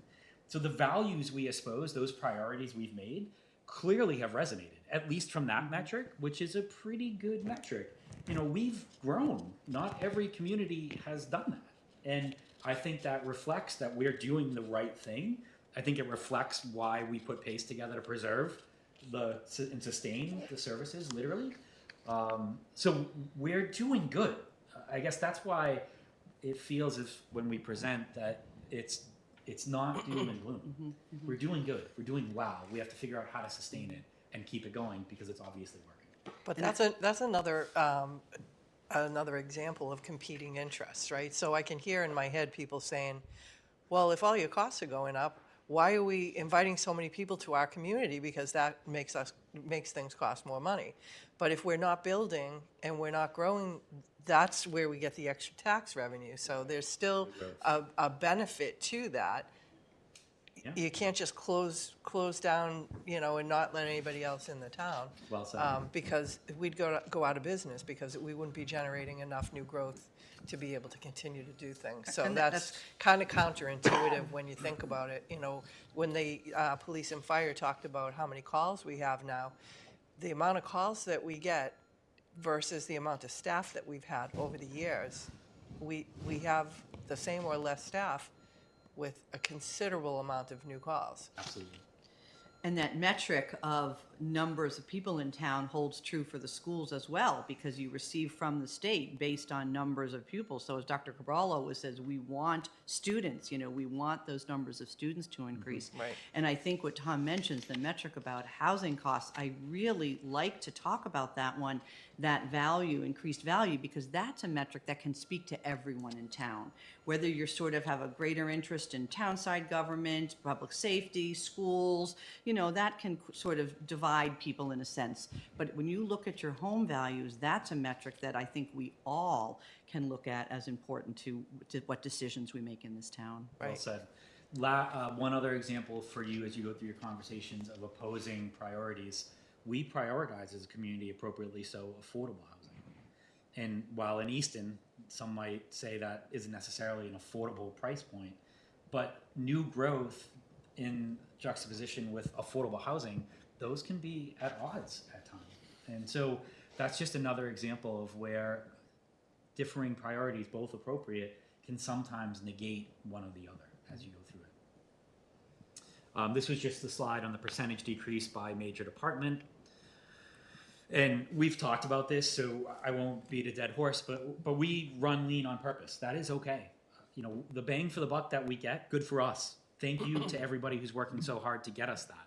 We've done it by reorganizing, regionalizing services to reduce costs. We've gone through healthcare reform to reduce expense, solar and energy generation, and being efficient wherever we can. I think we all remember the discussion on the public works product where we're using heat pumps to get grants to subsidize to be more efficient. I just think we have done a really good job in terms of trying to look at every single one of those expense line items, being as fair as we can to all of our partners along the way, but also recognizing there are some inherent truths to how we have to spend our money. I think that's an important point, and I'll just, note the topic about negotiating sustainable collective bargaining. Of course, we want to be thoughtful and prudent about that, but we also have to balance that with being an attractive employer to people. We want the best people in our town services, in our fire department, in our police department, in our schools. And so if we're not careful and we don't give enough bargaining power to the folks who are bargaining with our unions, then we will not continue to attract the talent that we have in Easton. So it's something we have to, be careful with. There's a fine line between what's prudent and what might be short-sighted. Lastly, we would continue to implore that you folks continue to explore programs that can support those that are on a fixed income, that need financial assistance. I think we all have seen the great work that the Easton Food Pantry has done, and that corresponds to great need, probably more than we on average might think of our community. Our folks give so much in so many ways. I remember Mark and I were advocates for putting in the ability to generate a tax contribution during tax season for veterans or those that had fixed income. And we just need you to continue to do that, because there will always be a segment of the population that is challenged, that is on fixed income, and inflation will continue to go up, and they are hardest hit. So thank you for the contributions that you've made to those funds, and continue to explore ways to help those people. I would just add one more point to that slide that I think should be called out, and that's the incredible work that the town has done, town and schools have done to attract grants Yep. and offset a lot of costs that we are able to, use those funding resources elsewhere. So Well it's said. a Thank huge you. amount of money, and I think that a lot of people put a lot of work into that. If you start thinking about headcount reduction, things like that may be compromised. Yes. So, a big point. And this is just one of the things that's on my mind is when you're going through collective bargaining negotiations, it's having a town that is well run, and we've had this pointed out a couple of times. That means a lot, because that helps. That gives leverage, right, when we're there negotiating with the unions. And people want to work here for reasons other than just monetary. We know that's important because everyone needs to provide for their families, much like we're trying to do. But that says a lot. So I thank the town and our committees and our leadership for, and Sean and Connor, you guys are a big reason that people want to be here, because they see a well-run organization that respects its employees and puts them first. So I'm going to use that as an opportunity to add two human elements to this and ask you all to consider it. The first one is I'll use the school side as an example. Their educators are more mobile than they've ever been due to demand. The reason why I'm using them as an example is our conversations are clearly a simple equation of either expense or revenue or some combination. It's really a simple equation, super hard to solve. However, there are people in our community that are hearing this simple solution. The quicker we can navigate towards a recommendation, the better it will be for the people who have to manage our human capital in our community, like Connor and Dr. Cabral, because their people are hearing this. So this is real for people that work in the community, that they're hearing the last time this happened, 28 people left. This is largely twice the order of magnitude with less levers. The problem could be 50 to 60 to 70 people. So I just want to be thoughtful that, I am articulating an appreciation for that. That is not lost on me, and I know it's not lost on you. But this is now going to become an appropriate talking point for the staffs that these people are working hard to motivate, keep on board, help them understand, and be a part of the solution. So I just want to add that level of gravity, again, not to be doom and gloom, but because we have a responsibility as leaders in the community to be a part of that solution. And the quicker we can get there, the better it will be for some certainty, if that makes sense. It does. So not indicating we all weren't thinking that, but voicing it, because I think it's important for the residents to hear that and for us to keep that in mind, that either way, there is, and I mentioned this to lead in, there's a human element to this, whether it's people paying more that can't afford it, or people that will be impacted, because it's very logical how our P&L is structured from an expense side. I think it's well said, and I don't think it's wrong for you to put the human capital to what, right? That 28 in 2019 or 21 Yeah. is double that, if not more, Right. this time. There are nuances, won't get into it. I'll give you one of them. On the private sector, we utilize SUTA, by the way, State Unemployment Tax Association, or I think the A Association, but state unemployment taxes to administer unemployment. That is not how municipal government works. Municipal self-insures. So the benefit of a reduction is not Tom's $100 salary. The benefit is you have to continue to pay Tom for a period of time. So when you say I need an immediate solution, then the impact is actually larger than you would want, because in order to get the benefit, you have to incur this detract for 30 weeks of coverage. I know that was probably a nuanced explanation of how unemployment works, but I'm happy to chat with anybody about it. We are giving you a high-level executized presentation today. Just know we are getting into the level of detail, nitty-gritty, so that we can, as a leadership group, make an informed decision and recommendation when we get to that point. Costs of running lean, we talked about it. We spend less on services like education, public safety, public works, and community services. It's okay. That's desirable in many ways. We want to do more with less. We have high-quality staff, but there are risks. Talked about it. Road, building repairs, not funded at needed levels. Public safety is understaffed.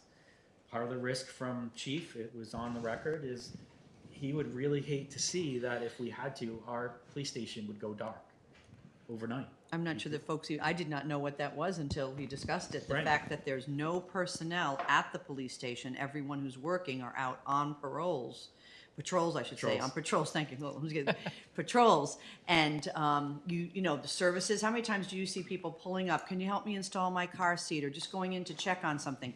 There would be no individual there at the police station. You could call and make an appointment and someone would meet you, but I don't think that's anyone's vision for this town, so. Other communities and towns are They've at that made point. that decision. So again, what do we want to have? Public works, age of the vehicle fleet, community and health services, barely half the rate of peers, reliance on reserves to close budget gaps, school course offerings we talked about, programs that they run. Here's another been in planning 20-year truism. I don't know if you guys realize this, but we plan conservatively on the revenue side, because we know if we don't have enough revenue, we can't just go and spend more. We can't go over, right? That's a municipal budget truth. When you start to see how much our free cash is compared to our budgeted revenues, meaning how much extra revenue did we get versus our budget, it was within 1% last year. And that's narrowing. It was 2.1% the year's average before that, 3% back. But that means we're forcing our planners to be even more close to the edge of their revenue projections, because the consequence is an expense reduction that we can ill afford, or a program or a service cut. And I would just tell you that there is a radar. When you get below 1%, people are cutting it close. You're one or two special education kids away from you're going back and appropriating more funds. Mm-hmm. And so that doesn't mean it's wrong. It's good to be accurate, and 1% is still good. But the trend is we're getting closer to that line of we're cutting it close. Mm-hmm. And by the way, you want the free cash to generate that one-time spend of funds at the end of the year, help with some capital projects that are one-time items. So free cash is a good thing that should have good uses and purposes to come up. And I know, Connor, you gave us 3 hours. I think we'll be well under that. But I appreciate everybody's time and engagement. So, look, we've talked about this. Revenue is 73% taxation, and I think we all know the overwhelming, giant majority of that is residentially tax-based. State aid is 14%. I think we talked pretty well about that. State aid is challenged. We know that in terms of the amount per pupil that we get, Chapter 70 funds, that we are a minimum aid community, that we get $30 per student. And that, unfortunately, across the state, more minimum aid communities are coming to fruition. That's indicative of a system that's challenged and some would say broken.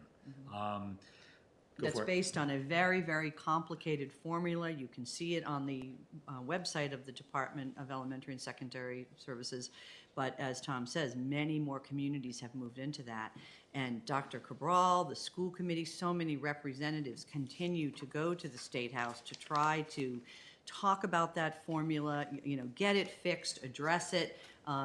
Maybe there'll be some leverage as more communities are going to be forced to do that, but this is something that takes years. It's not something that even if they were to get a big win in the next legislative session, that it would affect next year's revenue. So it's an ongoing issue. They have been addressing it, but very little headway. Were you going to say something, Dottie? You look like I was just going to say, I think that that's really important for people to understand, because if you're watching TV and you're like, we just passed a millionaire's tax and all that money was supposed to go to education and Student Opportunity Act, and there's going to be so much money in our school systems. Well, why don't we have it in Easton?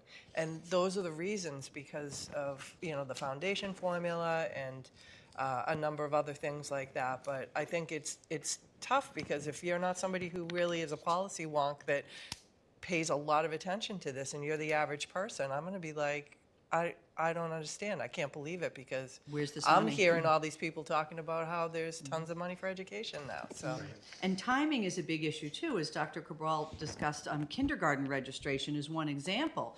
The budget is set, as we know. It's in process right now. It'll be passed at the May town meeting.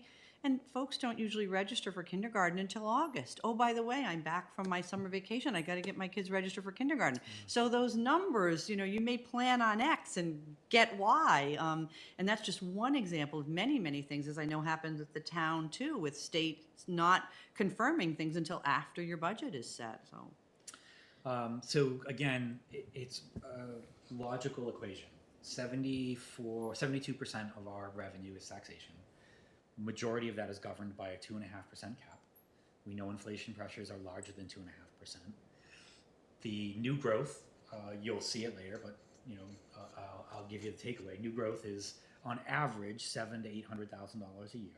So it's not, the amount of its growth can't solve a $4.7 million problem in and of itself, and it's usually longer term. Great part, 2025 was $1.5 million of new growth.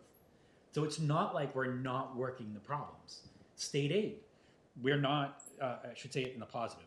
We are on the steps. Dr. Cabral is in the State House lobbying for, look, we need you to change the formula. We need you to calculate us in a different grouping of like communities. Where if we were grouped just simply one community over, we would have a material different amount of funding. So our leadership is working these things.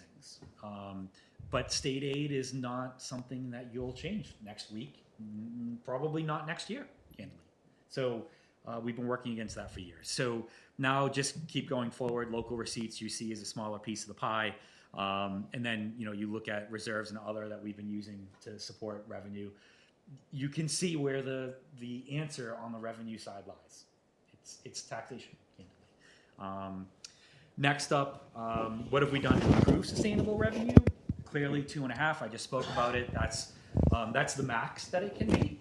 Most communities, I argue, do 2.5. You don't have to do that. You could do less than 2.5, but we've needed it just to keep our head above water up until this point. New growth, certainly critical, because regrettably, state aid has not kept up. It has not been where we need it to be. Unrestricted general government aid is in 2024, I think the number is, or 25, maybe even more recent, is below the dollars we received, the pure dollars, unadjusted for inflation, we received in 2008. So the state is not giving us the same amount of unrestricted aid they gave us 16 years ago, almost 17 years ago. That's mind-blowing. And look, for all the residents, that's not because we did anything. That reflects state policies, and they are saying, the state, effectively, we are giving you a solution. Your solution is to do what your town can do, and that's to leverage new growth or overrides. Because the state is saying we're not going to support that. Chapter 70 funds for school, Chapter 90 for roads, unrestricted government aid, less than 2008, unadjusted for inflation. That's mind-boggling. That I wish we could find a way to motivate the towns and cities and towns and its residents to go to the state to say, we need more of the pie, because you're putting more burden on our residents specifically in these times. Hopefully I said that well, Connor, but if I fell short in any way. I mean, there's to Dottie point, there's certain programs like Chapter 70 education that on the whole have improved dramatically, but because of funding formulas, most of the benefit of that goes to about 1/3 of districts, and the other 2/3 it does not. Whether the state's spend on K-12 goes up 5% or 10% of your minimum aid, you get your 1%, and that's just the way that works. And then other categories like unrestricted general government aid, these are the kind of unsexy parts of budgets that don't get a ton of attention, and surely city and town managers around the state, Mass Municipal Association lobbies for it, but they are still today funded at levels. If you adjust for inflation, you've lost 40%. And there's a direct correlation between those things. It's not an accident that as demographic trends have moved in a direction where younger folks, millennials, are having fewer children than ever because the cost of living is out of control, school enrollments in suburbs are declining. More districts are then moving into minimum aid status. And it's not an accident that as minimum aid status went from being something that Easton's been dealing with for 15 years to now 2/3 of all districts are minimum aid, which is roughly 2/3 of the spend of most suburbs in Massachusetts. Now people are going for overrides at double the rate that they have in the past 15 years. Those things are directly related. Right. And that's not because schools all of a sudden became bad at managing themselves. We have the best public schools in America. It's because an essential program that schools and therefore cities and towns rely on collectively as a community has shifted them into a different funding category where they are receiving $100,000 on a $50+ million budget per year for new revenue. And it's fundamentally unsustainable. Right. So just to do a time check. Yeah. We're at 1 hour and 15 minutes almost. Perfect. We'll wrap up. I think we can wrap up pretty quick. Last two things. We obviously self-invested for sewer. That's material. That was a policy decision in the 70s when we didn't take advantage of federal programs to actually get a lot of subsidized sewer installed. Not judging that, just letting you know it's a consequence, and we as a community are paying for that to develop economically attractive corridors, and we've done that thoughtfully as well. $60 million in competitive grants. Glad you brought it up earlier because I would bring it up on every slide. We materially over-index on getting grants. We don't have a dedicated grant writer. That's all the people, our leaders, who are just incredibly talented at doing their job. And then they add this on, and we get far more on average than we're supposed to. What are the results that we get from this? New growth is at a highest level that we've had in terms of 1.5 million, whereas they had been averaging $700,000 to $800,000. Regrettably, I don't see that growing at $700,000 to $1 million rates in the future. And new growth goes up and down, so I wouldn't be surprised. 50% of the time, I think it goes up. 50% of the time, it can go down. So we have to be thoughtful. But huge shout out for last year.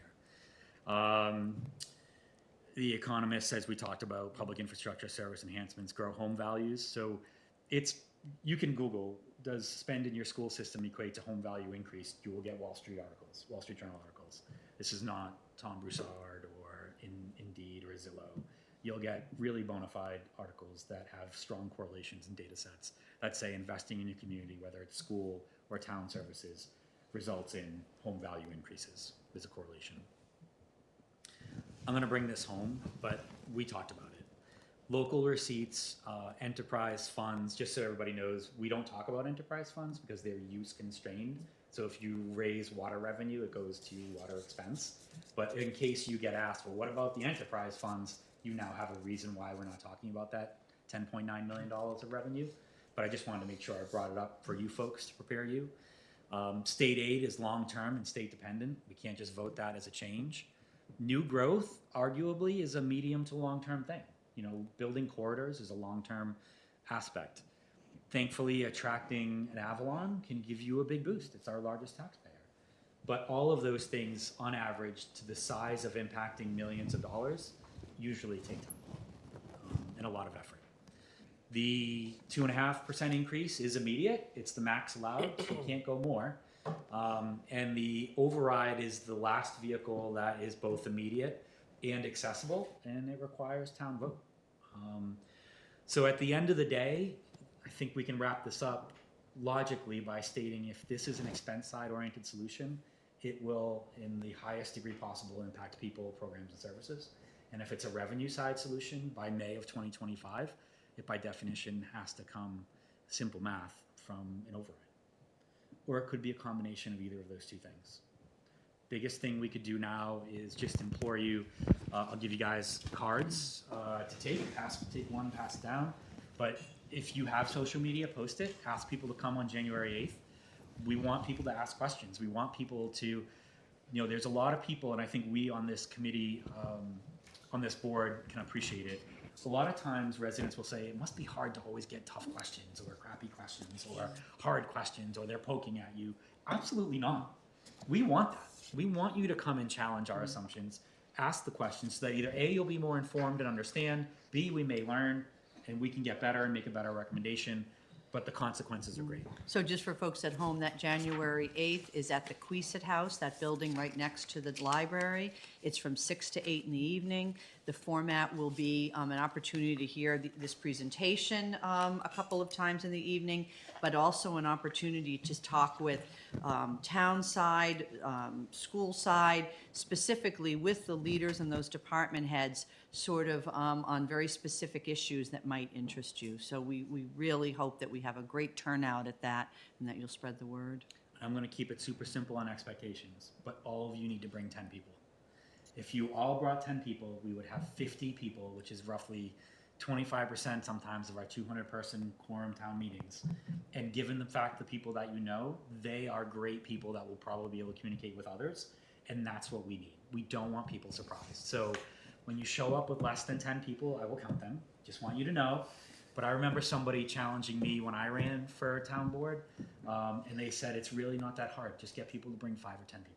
So I just ask you folks, that could be the best thing you could do for us, is spread the word.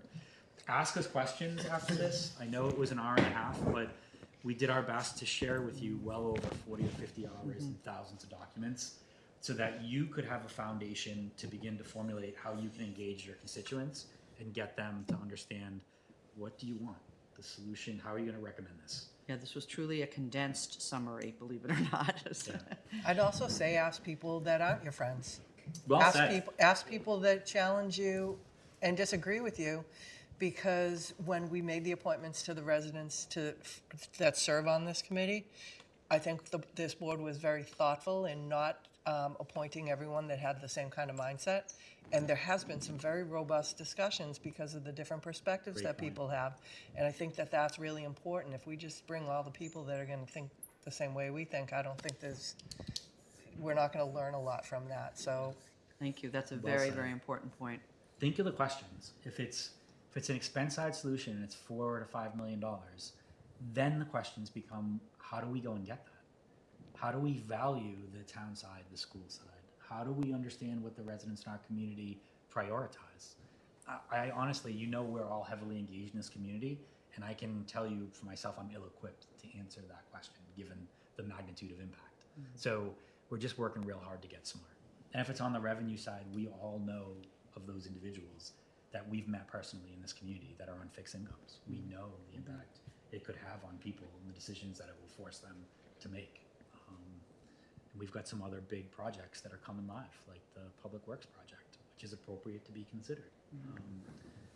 At the end of the day, we have to make a recommendation. And where the residents vote, I fully support, but hopefully it's just informed. Yeah. I just want to thank Nancy and Tom too, and Dottie, one of your meetings you guys pointed out, and you did, you're saying it now and you're repeating it again, is that you want everyone who, whether they disagree or not, and we can't emphasize that enough, that's it. This is a conversation in January 8th. I'm excited to be recruiting for this because we need to generate, and then I hope there's more after that, right? That's kind of the hope. This is the warm up, January 8th, get as many people there, excited to go then tell more people so that we can have another community involved meeting to get people out and air this information, because we cannot legislate effectively in a town of 26,000 people on the floor of town meeting. It's got to happen well in advance, and people need to know what they're coming Don't come to town meeting and say you don't know what we're talking about. That's Seriously. the hope, right? That's true. You We're went to trying town our meeting best. this year to tell everybody. We talked about it the year before, so Yeah. people should know. There's a website, there's all the sources that we've ever reviewed on it, there's access to the public forums of information. Every stat we've given you is validated, publicly available, and there's an email, so if people want to just anonymously shoot an email, they can. So, thank you so much. I know Thank we you went very way much. over. Thank you for all your Appreciate time. Very Well, impressive. I do want to thank both you and Nancy. You've done an incredible job. This is a very big committee.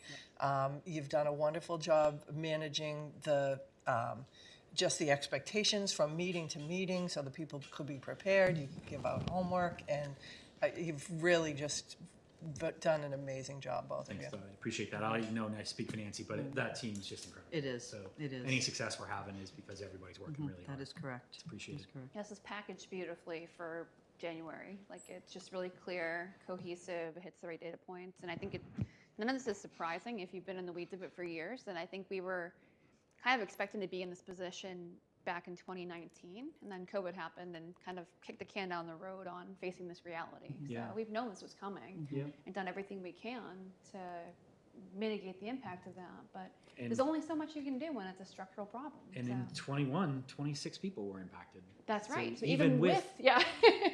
some benefits Yeah. that COVID yielded in hindsight, Yeah. from a revenue side, I would give up the revenue anytime to not have had COVID. But you see where I'm going with it. Yeah. It terrifies Yeah. me living in a world where we have employees of the community who are stretched so thin, and then you have this effect of when folks start to, that morale goes down, you lose talent, you can't attract new talent. It's this kind of spiraling effect, and I frankly don't want fired DPW, police, tired and overworked. I don't want anybody overworked. When you think about some of these really critical roles, it's terrifying. Yeah. So. Agreed? When are you scheduled to have the recommendation? Great question. Thank you so much. We will have that for March 31st, I think it is. And that way we can have a final recommendation for you folks. We want to do another town meeting with residents in between. So we want to work hard. The committee was so excited to hear we scheduled 4 more meetings every 2 weeks that were in addition to our schedule. We will never get to a Clifton and Carrister 75, 80 meeting level for the tricentennial, but we just want to be a good second fiddle to that number of meetings. But if you think about when we have to have a recommendation that would help the actual managers of the budgets, we have to have it as soon as we can. So that way, look, if the recommendation is an expense side, then that's going to be a lot of pencil sharpening late nights, as they already are, to solve that. If it's on the revenue side, that's not guaranteed. So there's still the same effort, but then comes the responsibility of understanding how we allocate it. And getting them that answer in March is late. To Nancy's is still point, very late. there's a natural hiring cycle on the school side. And by March, all of those people want to know where they're working next year. And if the community is entertaining a material reduction, the mathematics say that our current allocation of expense is 65% to the schools. One could construe, is that how they're going to allocate the reduction? Then I'm going to go look someplace else for my employment because I'm concerned. And I hope I'm not planting seeds. I'd rather just be transparent that everybody in this room is working hard to not have that. But that is a true reality of the situation to make it human. Hence why we're working real hard by mid-February to have or end of February to have our committee's recommendation, go back to market, get feedback, and come back to you at the end of March with a recommendation that's been as vetted as possible. Connor, did you have a comment? Yeah, I just wanted to add to that, when we were putting the charge for this together, we picked the end of March because under the charter, we have to have those hearings with the Finance Committee and the Select Board in April ahead of the town meeting for the budget. We like to have a balanced budget proposal for usually those late April meetings. It's going to be cutting it tight. We've obviously never done this before. We have our budget process unfolding kind of concurrent with Pace's work. We will be, both myself and Dr. Cabral will be advancing the preliminary cuts of a fiscal 26 budget by about a month in order to help inform Pace, so that, when we're talking about a $4.7 million problem, that's an estimate from the committee. We'll have an actual forecasted deficit in January to work with. Hopefully it's not 4.7 million, but as you'll recall, last year it started over 3. So as the operating budget for the town and schools is iterating, January, February, March, PACE is going to have its own work unfolding. And I think we have January 8th, and we were considering then there's 2 meetings, Tom and Nancy, of PACE, and then maybe a second open house in February, at which point perhaps we have draft recommendations. Correct. So obviously, Dr. Brawl will take those into consideration as we go, but to be clear, and I don't think anyone will be surprised by this, but you've seen my budget directive, as have all the departments. We are proceeding under the current state of affairs, which is the revenue that we can count on for certain. So the budgets, I anticipate a large deficit out of the gate going into fiscal 26 for the forecast, based on when you net out those revenues, the expiration of federal funds, when you net out, for now, stabilization funds that we used to balance the budget last year, we know we will need to rely on those to an extent in fiscal 26, but I didn't think it was the right thing to start the revenue forecast with that baked in, because then it masks the severity of using them. We're looking at a 1% revenue growth. Even if we leveraged $1 million out of a stabilization fund, that gets you to 2%. So that's what we are working off of. And we will try to do it in as much, be as good of a dance partner as we can, while recognizing we have certain unique challenges with budgeting and collective bargaining going on that we have to tend to. Yeah, and I think on the town side, the expenses, rough estimate, were an increase of 8%. With a very initial high level trying to understand. Yeah, it was just for the sake of giving an order of magnitude. If we were going to try to restore the cuts that we made to the budget going into fiscal 25, which included reducing police staffing, across the board expense cuts, training cuts, the expiration of ARPA, and then an assumed 3.5% inflation factor on that, you were looking at 8. You've never seen me put an 8% budget forward. I know that's fundamentally unsustainable, but what that means is that anything below that on the town side, we're going to need to find things to cut. And as Tom and Nancy and Pace have done a great job highlighting, we've really narrowed the margins and done a really great job for a long time, and we're just reaching a point where material expense cuts are just going to have to mean programs.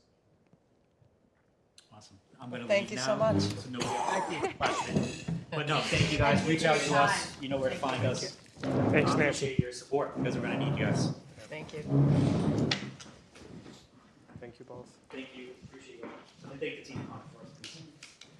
All right, item 14, to authorize the town administrator to execute electricity supply contract. So speaking of those items we still try to work on, in your packet you'll see a memo from Finance Director Wendy Nightingale asking the board to authorize me to execute energy supply contracts. This is not aggregation for the public. This is for the town, the town's own utilities. Sorry, it's not working. Thank you so much. Our existing contract for supply ends a year from now. This would authorize me working with our energy consultants that if we can get an attractive rate, this is not a blend and extend where it would take place of the existing rate that we're locked in. It would be an extension at the end of that. It would authorize up to 3 years. As I think the board is familiar with, the energy market fluctuates every day, and so this is a general authorization to give me the discretion working with our energy consultants and the finance director to add a year, 2, or 3 for those municipal accounts. As you can see, those rates are reasonably attractive compared to market, particularly winter prices. So there's a motion there if the board's willing to consider it. Any comments or questions? You've always been successful with this type of thinking, so yes. I move to authorize the town administrator to sign and execute a new electricity supply contract for up to 3 years. Second. That is Bodger and Lamb, all in favor? Unanimous. Terrific. Next is item 15, annual service recognitions for retiring, departing employees, 15 years of service or greater. So, when we talk about the excellence of the town, it really comes from the people that work here, and very happy to recognize several people for long years of service, some well over the 15 years. And I'll go through the list. We have Kathleen Finn, Assistant Collector Treasurer, 18 years of service. Michael Gammons, HVAC Technician, 21 years of service. Keith Nunes, Police Lieutenant, 24 years of service. Joseph Richard, Water System Inspector, 29 years of service. Tim Vamosi, Fire Department Captain, EMS, MIH, and Public Health Officer, 20 years of service. John White, Firefighter and EMT, 37 years of service. And William Wolf, Firefighter EMT, 40 years of service. The town wishes to acknowledge the long service of these employees and left in calendar year 2024. And the board, we send a plaque commemorating their service. If they haven't already received it in person, they will get that along with a congratulatory letter. So we just want to congratulate all of these people. Any comments from the board? Thank you for your incredible service over a very, very long time. It's collectively probably a couple hundred years there. A couple hundred, yes, you're right. I'm not joking. No, it You're adds up right. fast. I didn't think of it like that, Really though. incredible. All right, so item 16, the annual personnel plan update. Connor. Sure, thank you, Dottie. You received, leading up to this meeting, the annual personnel plan update. Under the town charter, my office, working with Human Resources, is required to update and provide the select board with a personnel plan. As you can see, looking at it, it's 336 pages. It's a very long, comprehensive document. It's basically a compendium of every job title, description, classification, wage scale, and union contract that is required of all municipal non-school divisions to run the local government. Credit really is due to Human Resources Director Mary Southworth. She maintains most of this, although I do work with her on components of it, but it's a comprehensive roster, as I said, of every job description from town administrator to sealer of weights and measures, the wage scales for all of those positions, the collective bargaining agreements for all the other positions, references to the charter or general laws that create some of these positions. It's essential for organizing our workforce. Under the charter, I have to submit it annually to the board. You don't have to vote to require it. You could vote to reject it within 30 days. I don't know what would happen if you did. I request that you don't. No formal action is needed.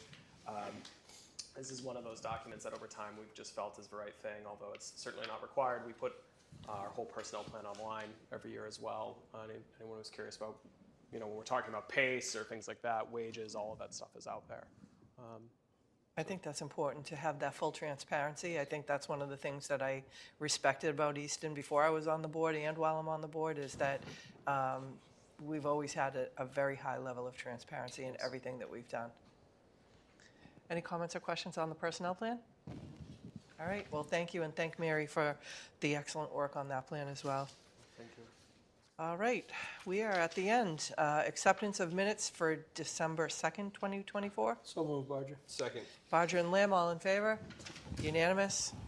Town administrator notes? I have none prepared. I just want to build on what you said earlier, Dottie. Just thank Sean and Elizabeth for a very busy year in this office. Again, talking about PACE and our office, this is it. This is the select board and the staff that you have. Really, really busy year, whether you're thinking of climate action planning or some of the infrastructure projects, Citizens Academy, or moving to new licensing platforms. It's a ton of work on the back end, and Sean and Elizabeth do a great job. And I know the board feels similarly to I do, that we're lucky to have them. So I appreciate their work this year. I appreciate the work of our whole workforce this year. We have really great people here, and I'm thankful for them. Excellent. Sean? Nothing for me. Okay.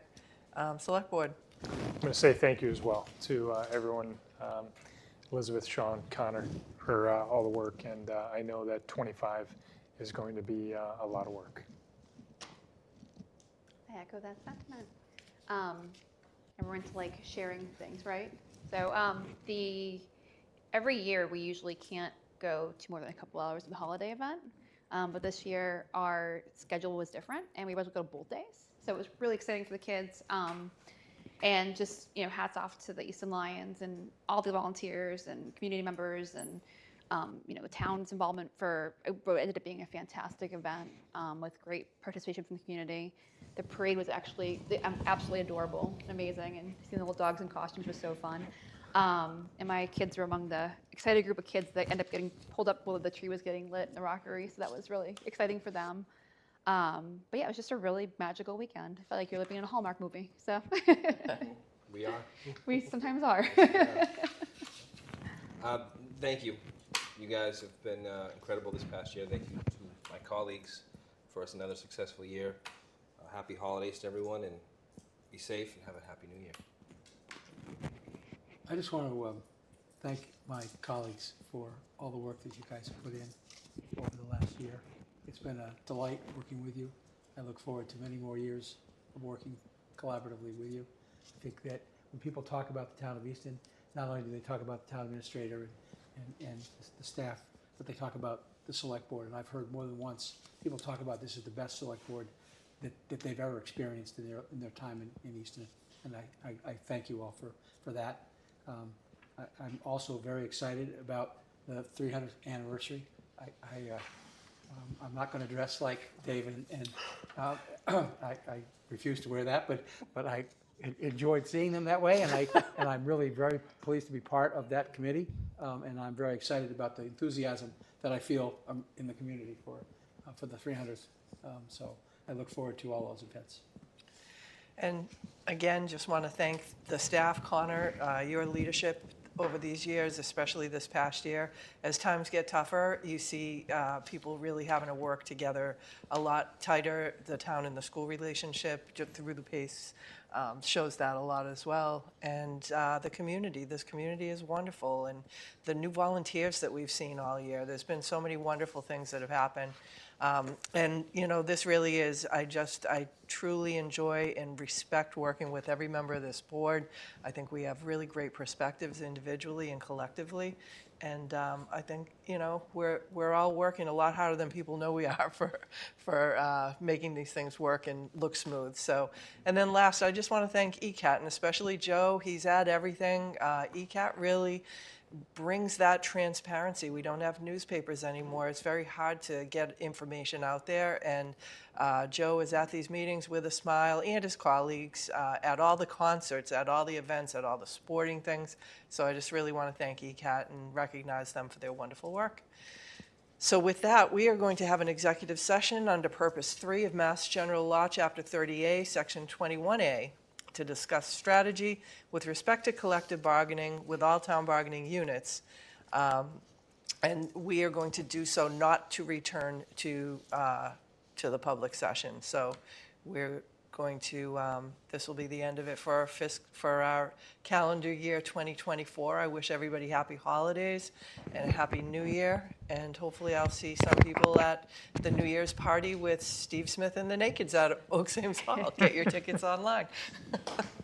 So I'll take a motion to adjourn. So moved. Second. Bodger and Lamb. Oh, we have to make, I'm sorry, we have to do a roll call vote to enter into executive session. So it's Bodger and Lamb, and then a roll call to go into executive session.